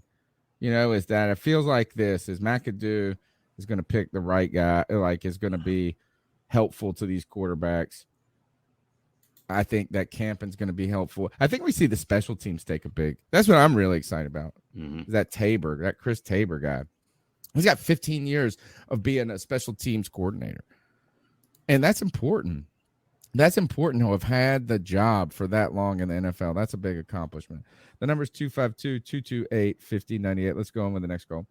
Hey, this is White Chocolate Espresso here from Charleston, South Carolina. Tony, what's going on with our Hurricanes? I know. What's going on with our boys right now? I mean, I don't know what's going on. This is the worst period of hockey I've ever seen in my life, eh? I had to go to the corner store and get me a couple of Mickeys. I'm drink myself to death over here watching this goddamn hockey game. You know, the Panthers, there's nothing going on with the Panthers, so fuck that. I'm going to go watch the hockey game and drink me a couple of Micks. So fucking A. I'm from What the fuck am I Canada. supposed to be watching this hockey game, eh? The worst. Keep pounding. Where's the throw up sign off? He slammed a couple of bootleggers, probably. The Hurricanes are off their game, and it's just it's tough to win on the road. It is. I mean, I think the Rangers are a good team, man. They got a good goalie. They got a great goalie. That's the end of that. And where the hell is my favorite player just missing in action all damn season? Natchez. Good God, if he doesn't do something and use that big awesome body and be like an old next Eric Lindros, I'm so disappointed. He's in a sophomore slump. So yeah, tough for the Canes. We got to get back to PNC. And what's really neat about this, guys, is PNC. Here, a little dovetail this to a Carolina Panthers discussion. PNC Arena and the Carolina Hurricanes have the best home ice, like they have the best home environment out of all North Carolina sports teams. I could probably agree with that. I mean, it's all Hurricane fans. They don't even allow you to buy out-of-state people to buy tickets. How cool is that? For the playoffs, they said, nope, you have to show your residency in North Carolina to buy a ticket. That's dope. I think that's cool. I mean, they have, and even people across the country and the nation are starting to recognize how awesome it is. But here's the fun thing about that is it's really easy for a place that seats 20,000 indoors, very small, to get rocking. You know, is that when you have a big open air stadium and you put 80,000 people in, it's still hard to generate that kind of crazy environment. But you put a smaller, like we're all on top of each other, that like the angle of it, It's inside. It's a easy kind of environment to really get thumping quick. So, all right. 252-228-5098. What's up, C3 Panthers Nation? It's Anthony. And Hey, man, good name. after watching these OTAs today, I've been tweeting a lot on Twitter. The first thing I want to say is, if Corral beats out Sam Darnold, take the job and run with it, okay? Our season is it's really gonna show what we need to do at the quarterback position if we don't go after Jimmy or Baker. If Sam Darnold stays with the job, then we need to draft a quarterback next year, because if Matt Corral cannot even beat out Sam Darnold, then we got an issue. But the best part is we took Corral in only the 3rd round, so it's not like he's gonna be a 1st round bust or anything like that. And I know a lot of Panthers fans don't want this. Listen, man, personally for me, I'm a huge Baker Mayfield fan, like just of the person. And I think Cleveland did him dirty after turning around the franchise, bringing them to the playoffs, creating a new culture. I feel like he will be a good 1-year mentor for Matt Corral, just because I don't see Sam Darnold teaching Corral anything that he can already know. I mean, there's tweets coming out saying like, oh, well, Sam still looks like a project quarterback, this and that. It's like, I mean, guys, come on, man. How long are we going to save the waters for this dude before it sinks? I mean, he really hasn't proved anything. And the last thing I want to say, for all the people that say Baker and Sam have identical stats, that is not true at all. In 10 more starts, I think Baker has than Darnold. He still posts up better averages, even if Darnold was to play those 10 games. So in reality, I just want to say I don't think anything can get worse from Darnold, and that's why many of these Panther fans and maybe even the Panthers are hesitant to take a shot on another QB just because Sam Darnold didn't work out the way they wanted to. Yeah. But yeah, that's just my opinion, guys. Keep pounding. Appreciate everything you do. C3 Panthers fans, I'll tune in this Friday. Keep pounding. Keep Thanks, pounding. Anthony. Thanks, Anthony. Awesome Good call, man. I want to just briefly touch on this mentor conversation. First, the idea is right. Is like Sam Darnold needs to mentor himself first, right? Before he starts thinking about mentoring anyone else, right? Like he hasn't even done anything. And maybe that means he is a backup, destined to be a backup quarterback. And, those who can't do, what do? We teach. So kind of the worst thing you can tell it hurts a teacher's soul. It does. It's so mean, but it is kind of true in some ways. And that's why like Chris Sims is really good about talking about being a quarterback, but not being a quarterback. But there is not, where is ever this mentorship in the NFL? It's non-existent. There is like you find me an example of that, and it kind of goes back to that quote. Is like, remember when we lost, he said, "Is show me a loser, and I'll show you a loser," or something like that. Mm-hmm. Is that like, give me an example? Aaron Rodgers won't even give the damn playbook to the backup quarterbacks. Yeah. Why do you think? Why do you think the who was the guy he used to play for ECU? Kirk Benkirk plays so much Madden. That's the only way he could get access to the damn Green Bay playbook. What did Tom Brady do to mentor anybody along the way? When did you ever hear about Drew Brees like coaching up another quarterback or something? Give me an example of this mentor quarterback. Brett Favre hated Aaron Rodgers. Aaron Rodgers hated Love. Where is it? Where is the mentor thing? Unless it's just some old vet that's been bouncing around the league, who's in the twilight of his career, and he's on a team with a young quarterback that's destined to be the starter anyway. Mm-hmm. Yeah, and that's why I had the biggest issue with sitting the quarterback, because I get like the argument is learning the NFL speed and the game, but like you're not playing with the first strings in practice. You're not playing against NFL competition. You're virtually just getting a really good seat and getting the inside track on the playbook. Salesman said we aren't doing shit until we get Rule out of here. But shout out to the Den mom, Susan Dean. I know she's had some knee surgeries and stuff, so she has been like not staying up as late. But she'll be back with us. Every now and then she'll drop in and say something to me. She listens to pirate radio every Friday, and every Friday she puts up one comment immediately when the show starts, and it's just #fire Matt Rule. I think she was spotted at the cookout recently. I saw this on Reddit. This is somebody put this picture. This is a car in cookout. It's Fire Matt Rule. I thought that was funny. So there you go, Salesman. It's either Salesman or Susan Dean right there.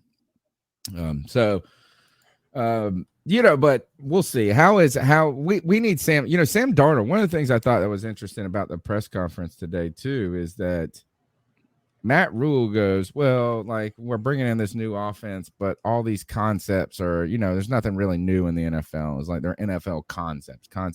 But then it was funny. You heard Sam Darnold say, he's like, every offense I've ever been in has been completely different. Mm-hmm. So he was talking about having to mentally burn the old playbooks and now learn these, so we'll see.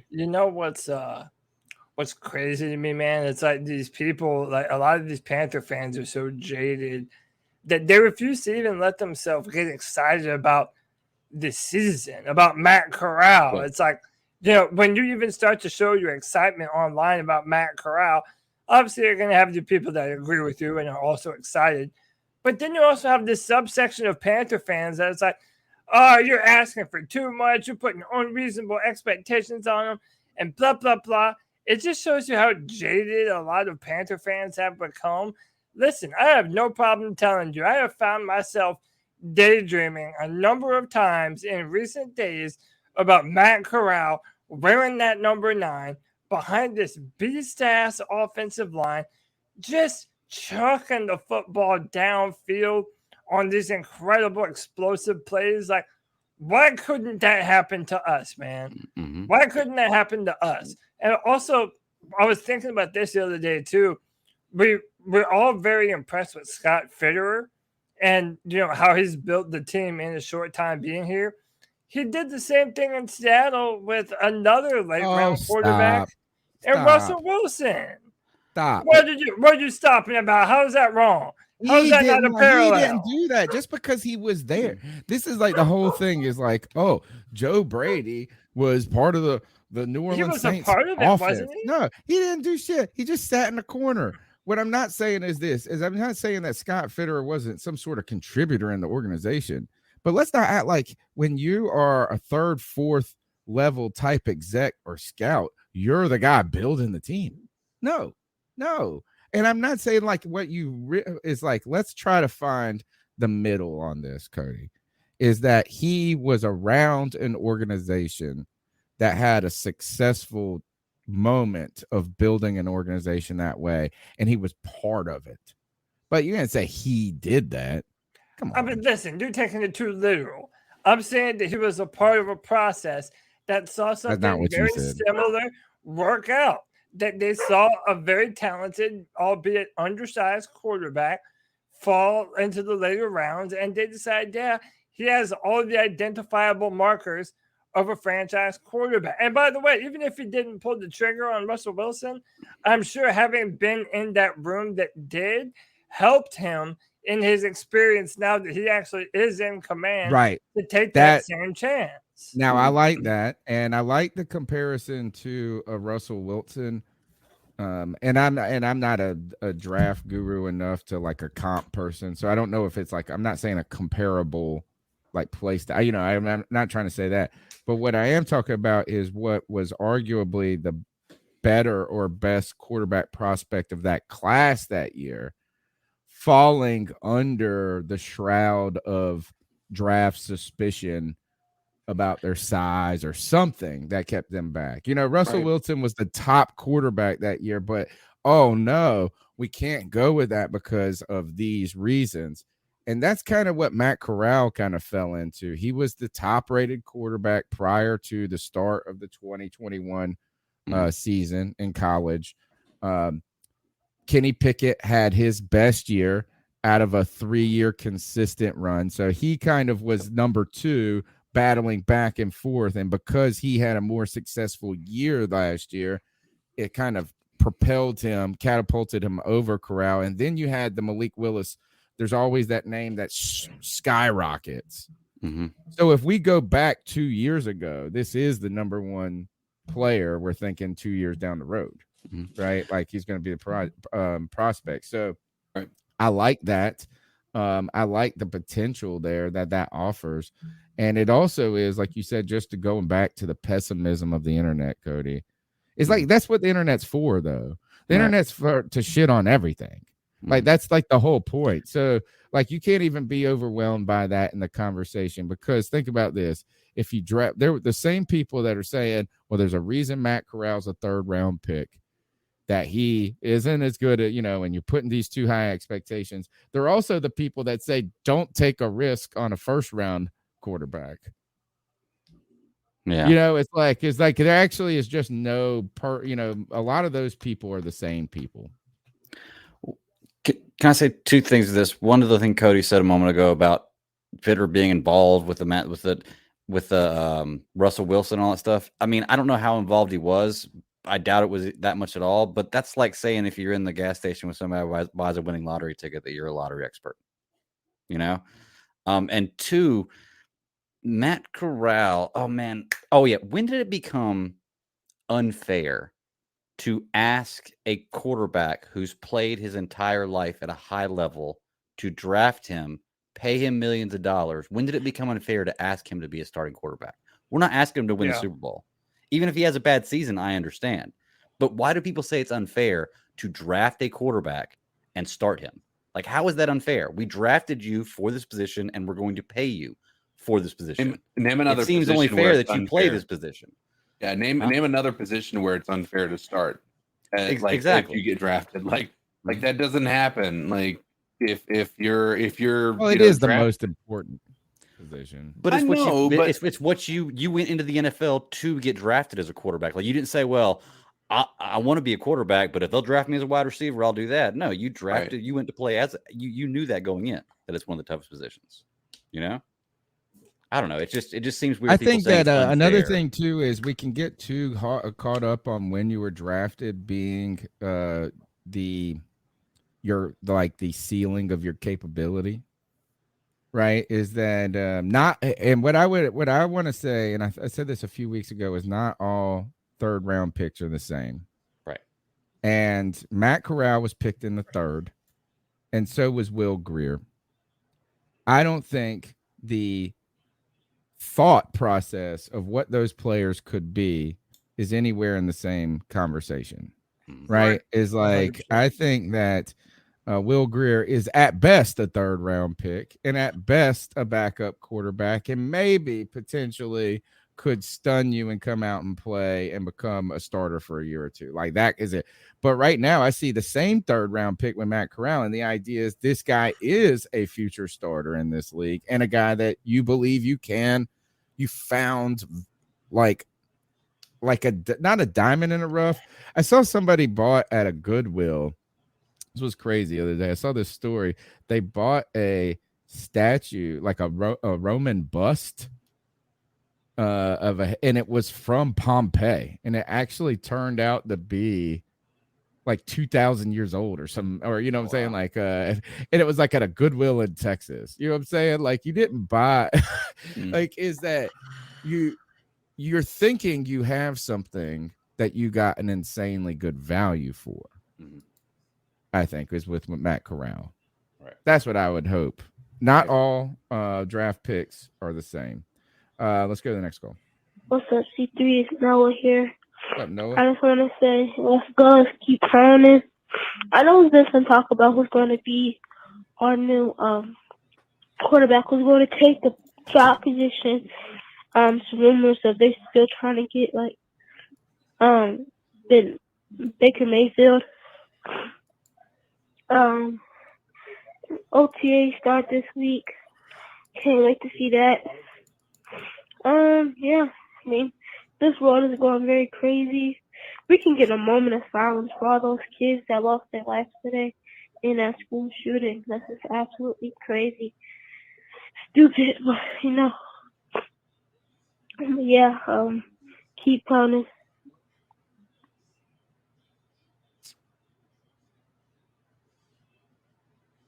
Noah bringing the wisdom always. Dude, Noah What actually and happened? Connor, What they're is so the mature for their ages, man. Yeah. Oh, yeah, they are. What happened? I saw something about it, but once I saw the headline, I was like, I horrific. don't even want to read about it. It's last time I read it was like 15 kids. And this is an elementary school. So 7 to 10 years old. Yeah, who was it a kid or an adult that did was the a shooting? It senior was. in I've high heard school. it was an 18-year-old Hispanic guy, and apparently one teacher is dead, and I've seen as many as 14 kids dead, and apparently there's a whole lot more that are still unidentifiable and are still missing, and parents are still like wondering where their kids are. Jeez. And we just had the thing in Buffalo too. Yeah, man.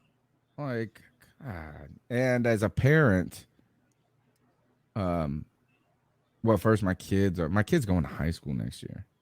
It's wild. It's like and my little girl's going to my firstborn girl, my middle child, she's going to middle school, and then they're just growing up. We always take things for granted, like until we lose them. It's like kind of like you don't know what you have. It's like any good I'm sure there's a lot of people that have been divorced, and they thought, you just come out of this, and then you're looking back, and you're like, man, I didn't appreciate what I really had at the moment. Your health. This is why your health is always like that. Is like you don't sit there and all day be thankful about your health when you're healthy.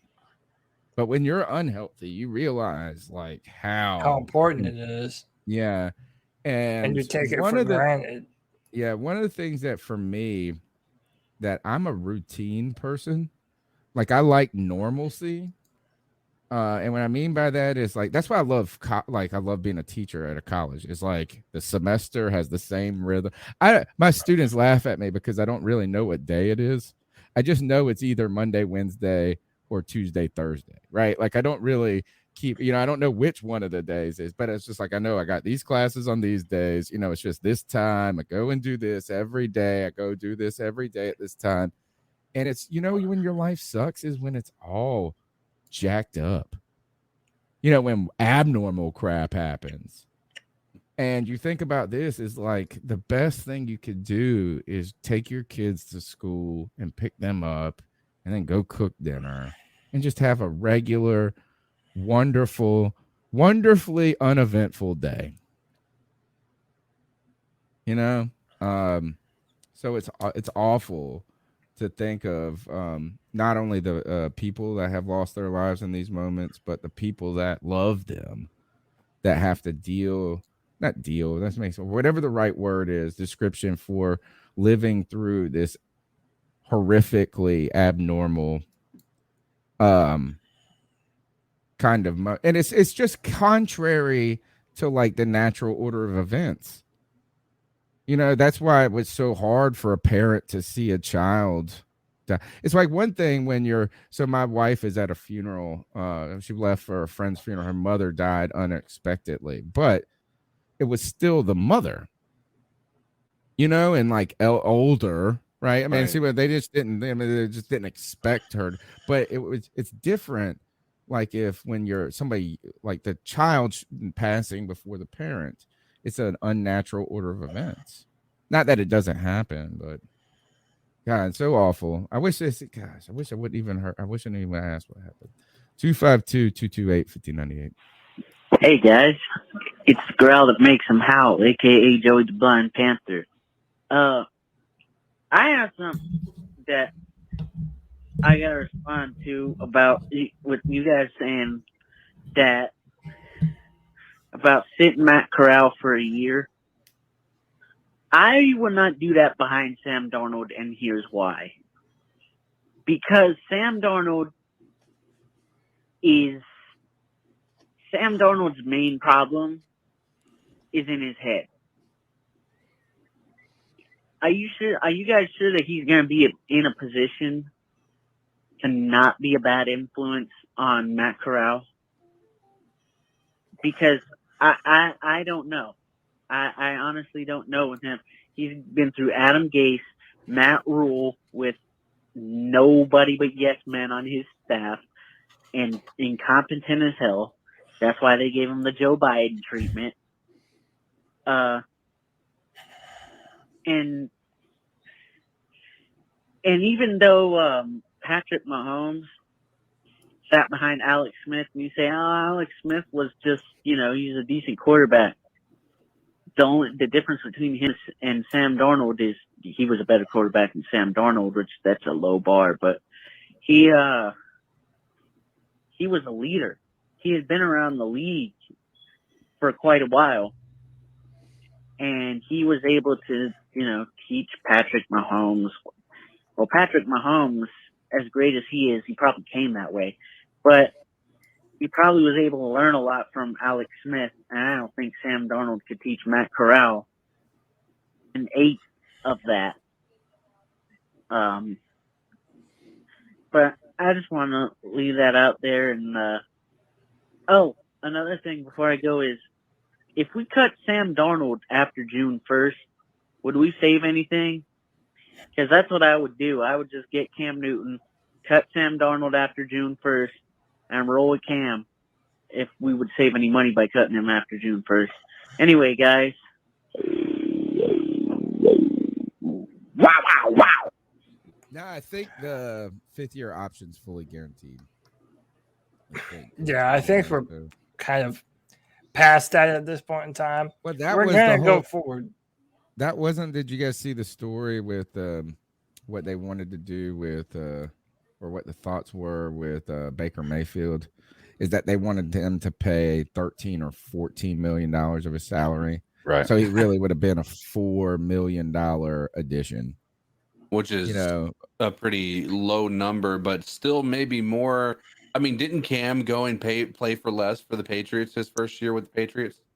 The league minimum, I think. Yeah, I think he played for. Yeah, it wasn't a lot. It was a 3. That's funny, is that? But he got $10 million from us for exactly 2 games. Honestly, that was his retirement fund. That's all. I mean, I'm fine. He came back and got it. All right, let's go to the next call. Yo, what's good? C3. It's JD84. On the whole QB room competition thing, I've been saying it for a while, or at least thinking it for a while. I feel like the best option for the team, like immediate team success, would be to bring in Cam, especially now that Nick Foles has been signed to the Colts. You bring in Cam, you know what his work ethic is. This will probably be the first time in Cam's entire career where he's actually been behind a fairly, a really good offensive line. So that in and of itself would put Corral in a position where he has to wait a year. Like Cody was saying, I mean, if they feel comfortable moving forward with Sam and just the 4 guys that we have in there right now, if the guys can perform, it is what it is. Like, you might not like Sam, but you got to be rooting for the team to succeed, and you can't have Sam failing with the team to succeed. That those things are at odds with each other. So yeah, besides them bringing Cam in, I would hope to see Matt just simply beat Sam out. Like, if it's close, they need to pull the trigger and let Matt go. Yeah, that's my opinion. Appreciate what y'all doing. Keep pounding. Keep pounding. Yeah, I mean, I think there's you guys are on kind of the right track with that. Also, Joey, the Blind Panther, the growl that makes them howl, is getting a lot of howls in the chat. They're feeling the low bar line today. I like that. Let's go to the next call. Hey, this is White Chocolate Espresso again. I got a question. What are we going to do about the defensive end? I thought we were getting Clowney. I thought we were getting, I thought we were going to get somebody. Jason Pierre-Paul is still out there, the 9-finger man. You know, I didn't even know that. there's some veterans out there. I think we need to You didn't know sign that? somebody because we definitely need some defensive end help. I didn't know Jason Pierre-Paul was available. That's a good story in the NFL. That's a happy story for me of a guy that made it back. You know what I'm saying? Like he did that he lost his 5th-year option, I think, because of that, where he blew up his hand or something like that. Yeah, he was And playing with then- firecrackers. Yeah. And then it was like really you're starting to worry if he was going to be able to make it back. I mean, they were worried about his hand, there was some real questions. He played with the club that first year. I don't know if he still does, but he really went and had some success in Tampa. Mm-hmm. So that's kind of a good story of somebody, I guess, kind of finding a second life in adversity. I saw Daniel Castro talk about that with Sam, remembering that Sam Darnold is 24 years old. That's the whole thing with the Matt Corral size thing for me, Cody. It's not that he's like small, but it's like, if you saw me when I was 20, you're like, God, you look like a crackhead. I'm still the same height. It's just like you grow, you become a man. That's you're not I know that some athletes grow into these freakazoid bodies early, but not everybody does. And you got to just wonder is that, you don't wonder is that Sam Darnold, maybe we just projected too soon on him as draft scouts people and saying, here, you got to come in and do this. And like, maybe there is an opportunity, maybe it's not here, but maybe down in his career where he becomes a backup, spend some time in the league, and then gets a second, somebody gets hurt and he gets a shot and he finds kind of a life. Because you think there were a lot. This is a more modern NFL now for us to believe that these guys are so importantly to succeed at so young. If you think of Jake Delhomme spent he was in the NFL Europe.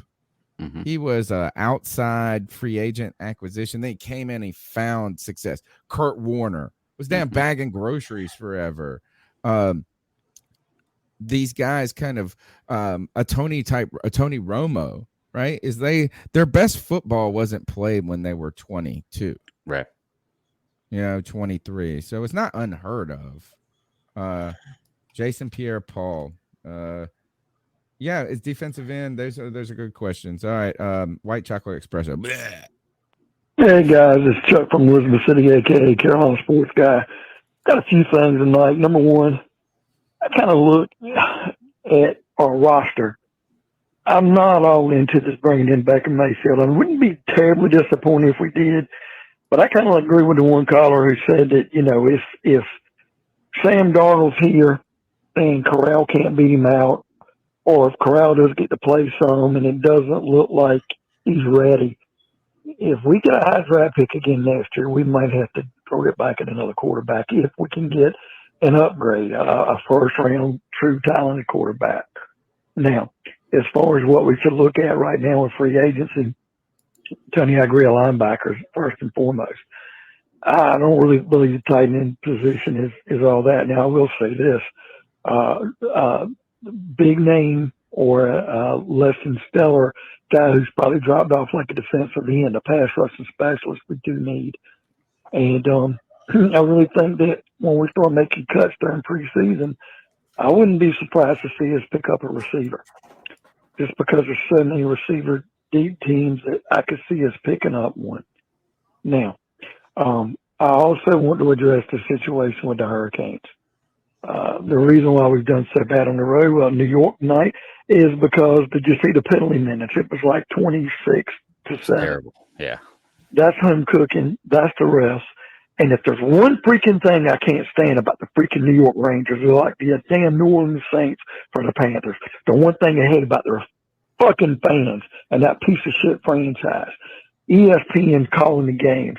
The announcers are sucking their pee-pees like they're the greatest thing since sliced bread. I cannot watch ESPN when it comes to covering certain teams because they just kiss their ass. And you're right, Nature's a struggle. We've got to find a way to win Game 5 and wrap this series up and get to the Eastern Conference Finals. And I'll take that out of here. First, I love Chuck's call. There's so much I want to talk about. Just real quick with the Canes, it's not even the problem of the home cooking. The problem is the Hurricanes can't score on the damn power play. whenever we get a power play, we are not scoring on it. And this has been, we've had the best penalty kill all season, but one of the worst power plays all season that our team has done with. Going back, the first part of the call was, dipping back in next year for a quarterback if necessary. Isn't that the beauty, though, of not picking Matt Corral at 6? Yes, and I was actually just going to ask that. I'm trying to can. look it up. I'm trying to look it up right now. But are contracts different? I know the first rounders are 4 years guaranteed with a 5th-year option. After that, is it always 4 years and a 5th-year option? Like that could work out in our favor as well if we had to go back.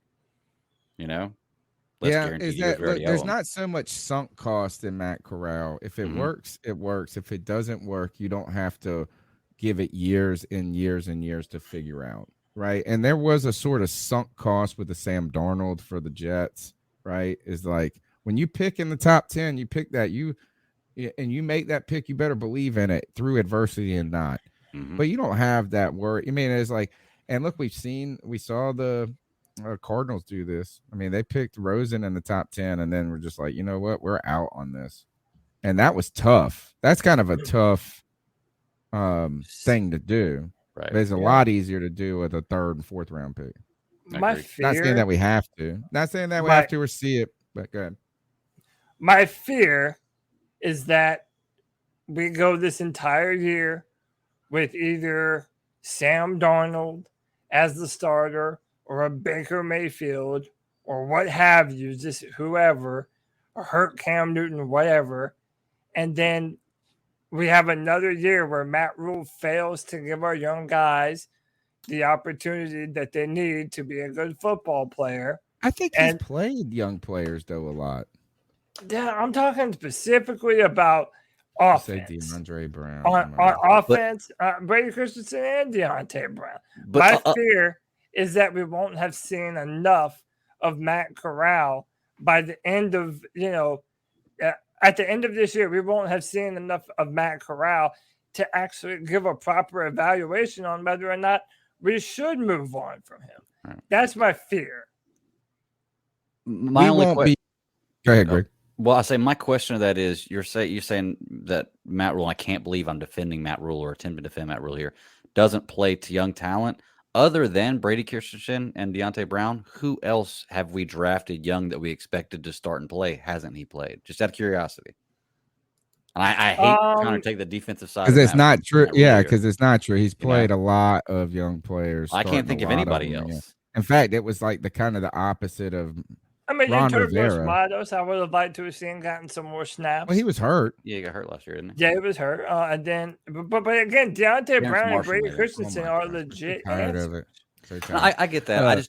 I like I said, I hate defending Matt Rule, but I also want to be fair, and I don't want to label him as somebody who doesn't start young talent when I personally don't see a lot of evidence that other than those two players. You don't have to worry about your. Can I soothe your fears, Cody, completely on this? Please. There is no way that we're not going to give Matt Corral enough evaluation time and still be in the top 10 pick, right? So here's the thing. The only way that is going to happen is that we have a season that is middle of the road or better, and you ended up just playing Sam Darnold to the end. But then you're going to be picking outside. If Sam Darnold is a starter in week 17, that means we actually had some success. Well, is that like if we're bad enough to pick in the top 5 or the top 10, you will see Matt Corral by that point. And you'll get, you know what I'm saying? Like, it won't be like he didn't have a shot because we stunk, and he will get a shot at that point. Are we in a position where if we end up winning 6 or 7 games, and that seems like actually 6 or 7 would be, let's say we win 9 games. Yeah, we're not. And it puts us at like 15th picking. Is that going to benefit us by any means? Like, you won't get the quarterback then. Yeah, that's what I'm saying. Do we get any benefit from winning 9 games this year at all? And I hate to say that out. I'm not saying I want to tank, but like, yeah, well, I mean, you would actually. I mean, if you think that you're getting better as a team, like you're stepping towards from 9 to 12 wins or 7 to 11. I can see that. But if we win 3, then you do really have to. If you're picking in the top 5, you have to start that. You have to say nothing's off the table, including picking a quarterback, even if you feel like you didn't give But if you only win 3 games, Matt Corral is going to have started 8 of them. Yeah, I agree with that. Yeah, I mean, like you will. If we are a 3-win team next year, you will see a good share of Matt Corral. Why wouldn't you? And if anything, like that would be the death knell if you didn't. Is like if you're in week 13 and you're 1-12, yeah, you shouldn't be trying to tank necessarily, but you should be trying to get this guy some game experience to figure out. And that was actually the problem with last year's team, is that we didn't see. There were some moments to evaluate. If anything, Cody, where you're right about the not playing the young players, wasn't because he hasn't played some of them that he believes in, but there were moments that like you realized that this was evaluation time. Yeah. And that was the Brady Christensen problem, is not that you didn't play him at left. It was just when the season was gone, it became evaluation time. Yeah. And by the way, if we have an opportunity to draft Bryce Young, don't want to do it. Don't want to do it.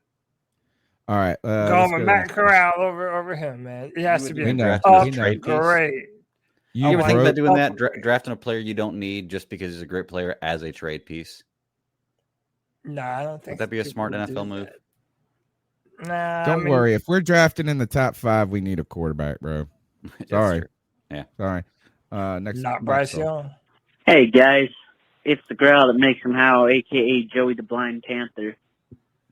And I haven't done this in a while. I did it like 3 years ago when we fired Ron Rivera. I made a song parody, but I got another one about Matt Rule. Because there's still a part of me that wants to fire Matt Rule, even though I'm a bit more optimistic now that he's been given the Biden treatment. But part of me still wants to fire him, so here it goes. Send Matt Rule's ass back to Texas.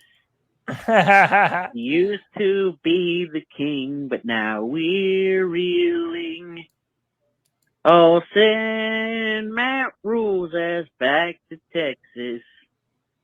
I wish somebody known he sucked back in 2020. Wow, wow, wow. All my exes live in Texas. All right. Just check. Oh, gosh. They won't stop calling. 2 more to go. 2 more. Oh, they're short ones. So, let's see. They're just new ones. Repeat offender. Hey, yo, it's White Chocolate Espresso again, a.k.a. Cody's daddy.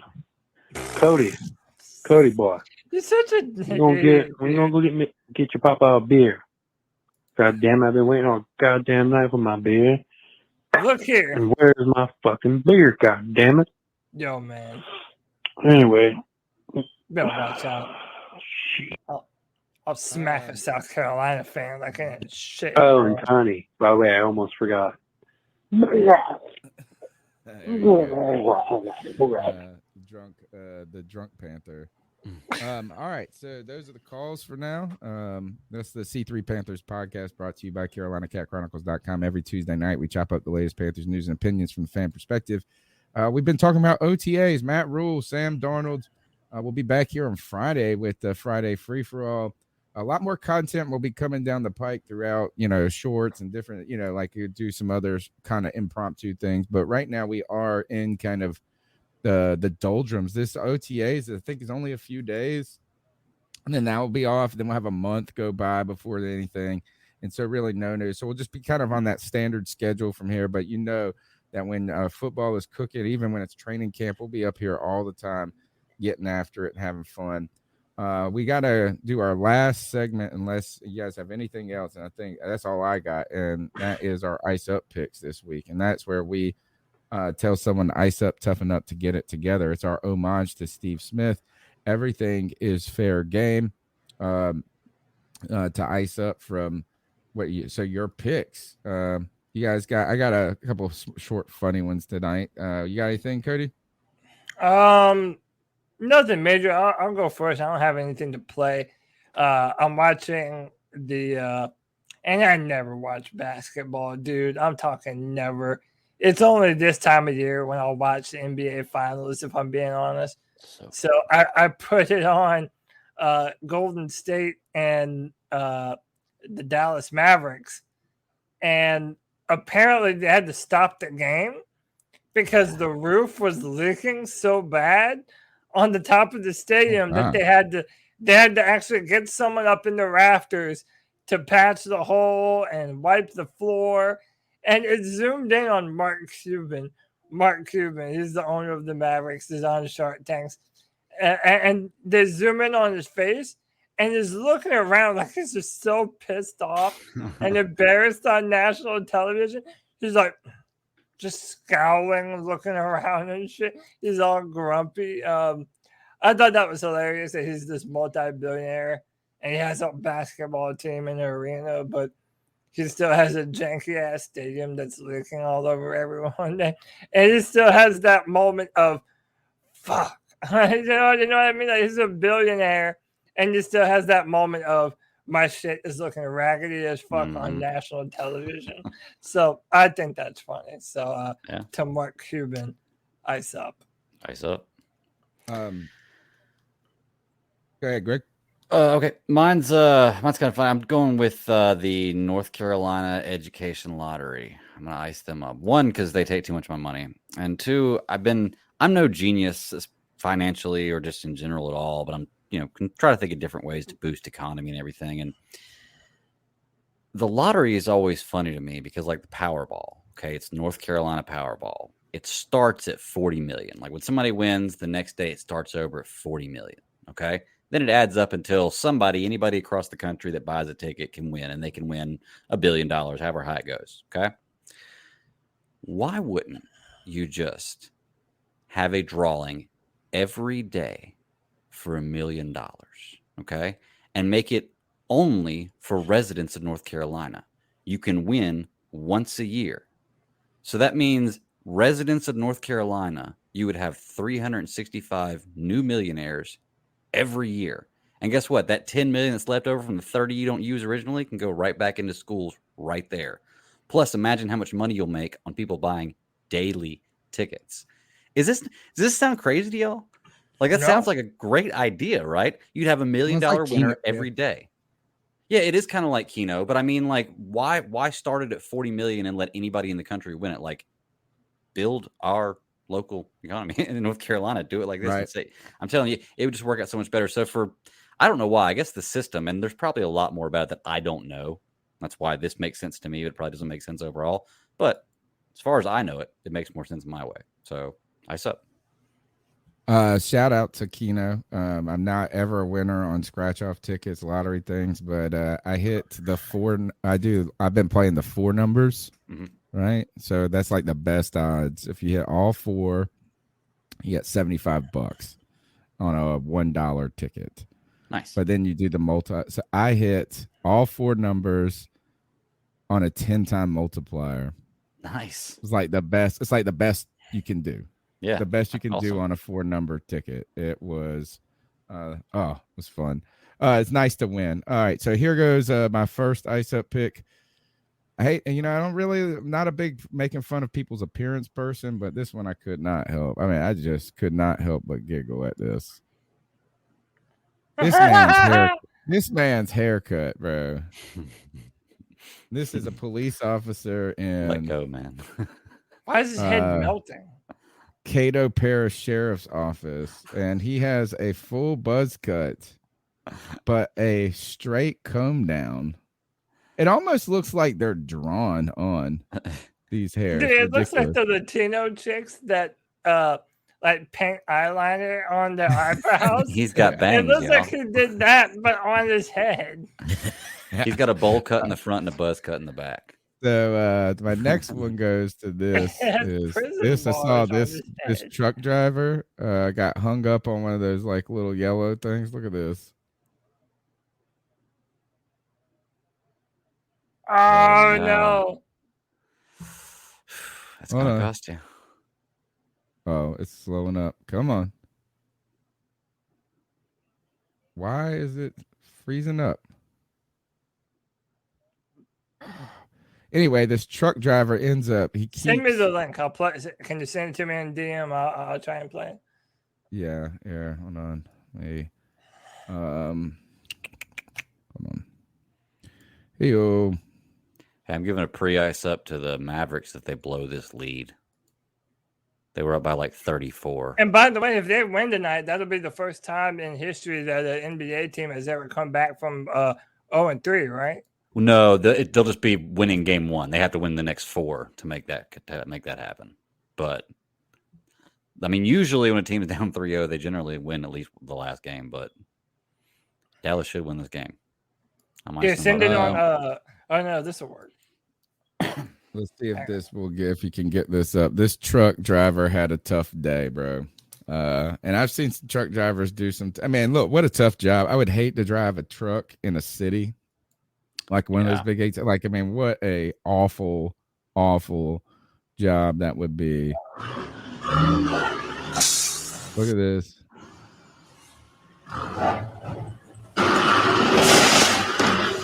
Oh gosh. And he kept trying to go. Why?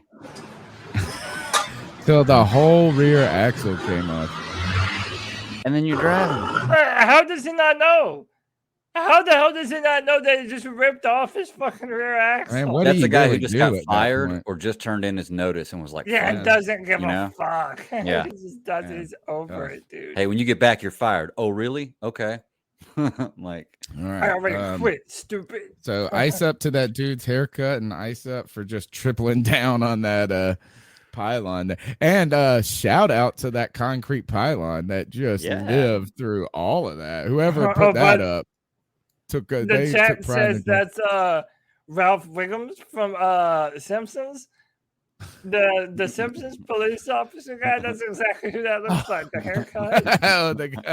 That's funny. That's awesome.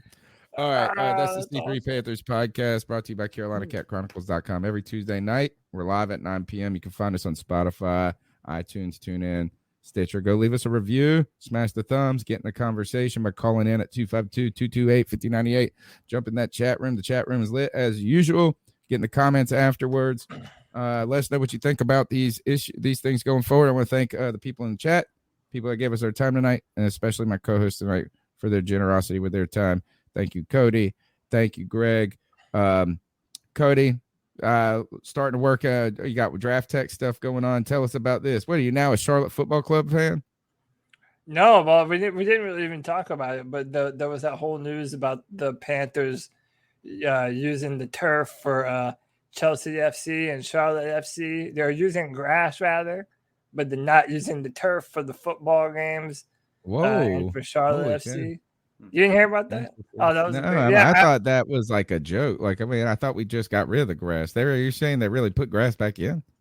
No, so Chelsea football team is going to play Charlotte FC, and they're not allowed to play on turf.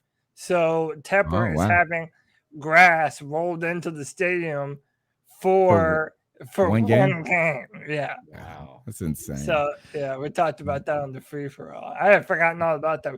Sometimes I forget what we talk about on the free-for-all and then don't talk about on Tuesday. So, all right, Greg, what you got going on? I know you got a lot of work going down. Yeah, just like where they can find me. Yeah, and I know the Super Civil Servants podcast is rebooting in different ways. So tell us what you're working on. We are, man. That's actually what I was gonna say. Is you can normally find me at the Bet Day 52, but right now I've been working on. We just passed 4 years on Super Civil Servants, and we are just going through kind of a reboot. Going to happen this Friday. I've got all the graphics and everything else up. It's gonna be pretty cool.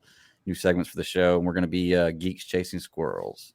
So because we tend to chase a lot of squirrels in that show, which. I kind of got from this show. My show is based off this show, so hey, we're doing long form, ridiculous fun. Yes. Long form, ridiculous fun. Cody, you're with Draft Tech, and Friday night, tell them how they can be a part of our. Yeah, man. Every Friday at 7 p.m., you can join this show, be a part of the C3 Friday Free for All, where you can join the show, be a part of the action every Friday at 7 p.m. You can join via StreamYard, and it's a good time, man. Every Friday at 7. And check me out on Twitter at Cody Lack. CODY LAC, saying controversial shit and pissing people off about football. So, all right, take us out of here, my man. Well, real quick, I wanted to say, just putting it out there, Geeks Chasing Squirrels, C3 Panthers podcast mashup any given Sunday. Oh Do yeah, it. yeah. Oh yeah, we dude, got I'm to down. fight That's about one of my this. favorite football movies ever, dude. There we go. Worst. The That's worst. why it's going to be a it's great so show right fun. there. Two different takes. I like it. I've got such a fun fact for you, Greg, on this. Yeah. Is so I was talking about the any given Sunday, and I was talking on the radio about your Cody's terrible takes. Like when he was talking about that, I said, well, we were arguing over any given Sunday and how terrible this football movie is and whatever. And I said every one of these like early 2000 you need the steroid guy, the crazy steroid dude has to be part of a football movie. So one of the listeners that was listens to radio show sends it. He goes, crazy fact, because his favorite football movie is The Program. Right. You remember, and that was the one where they laid down in the road and stuff like that. It was like, but there was a crazy steroid dude in The Program. And I said and he goes, fun fact, crazy steroid guy from The Program is the same crazy steroid dude in Any Given Sunday, just 8 years later. Same actor. Really? Same dude? I thought that was LT in Any Given Sunday. It's been a long time since I've seen that. No, he was in that, but he wasn't the steroid dude. He wasn't Okay. the offensive lineman Megadeth guy or whatever. Oh, the that's white right. Yeah, guy, yeah, I and know he's you're talking about that, yeah. Madman, and he was in The Program, something Madman, and like it's like they just call him up. Whenever you need they need a steroid juice guy. head. Yeah. Yeah, No, we definitely it's need to do that, man, because I need to rewatch that movie. Dude, I'm telling you, that's one of my all-time fucking favorite Oh god, movies. you're gonna go dude. back and go like, wow, I like this movie. No, All right, dude, you have to take go us to out this. of here. All right, until next time, Panther Nation, keep pounding. Keep pounding.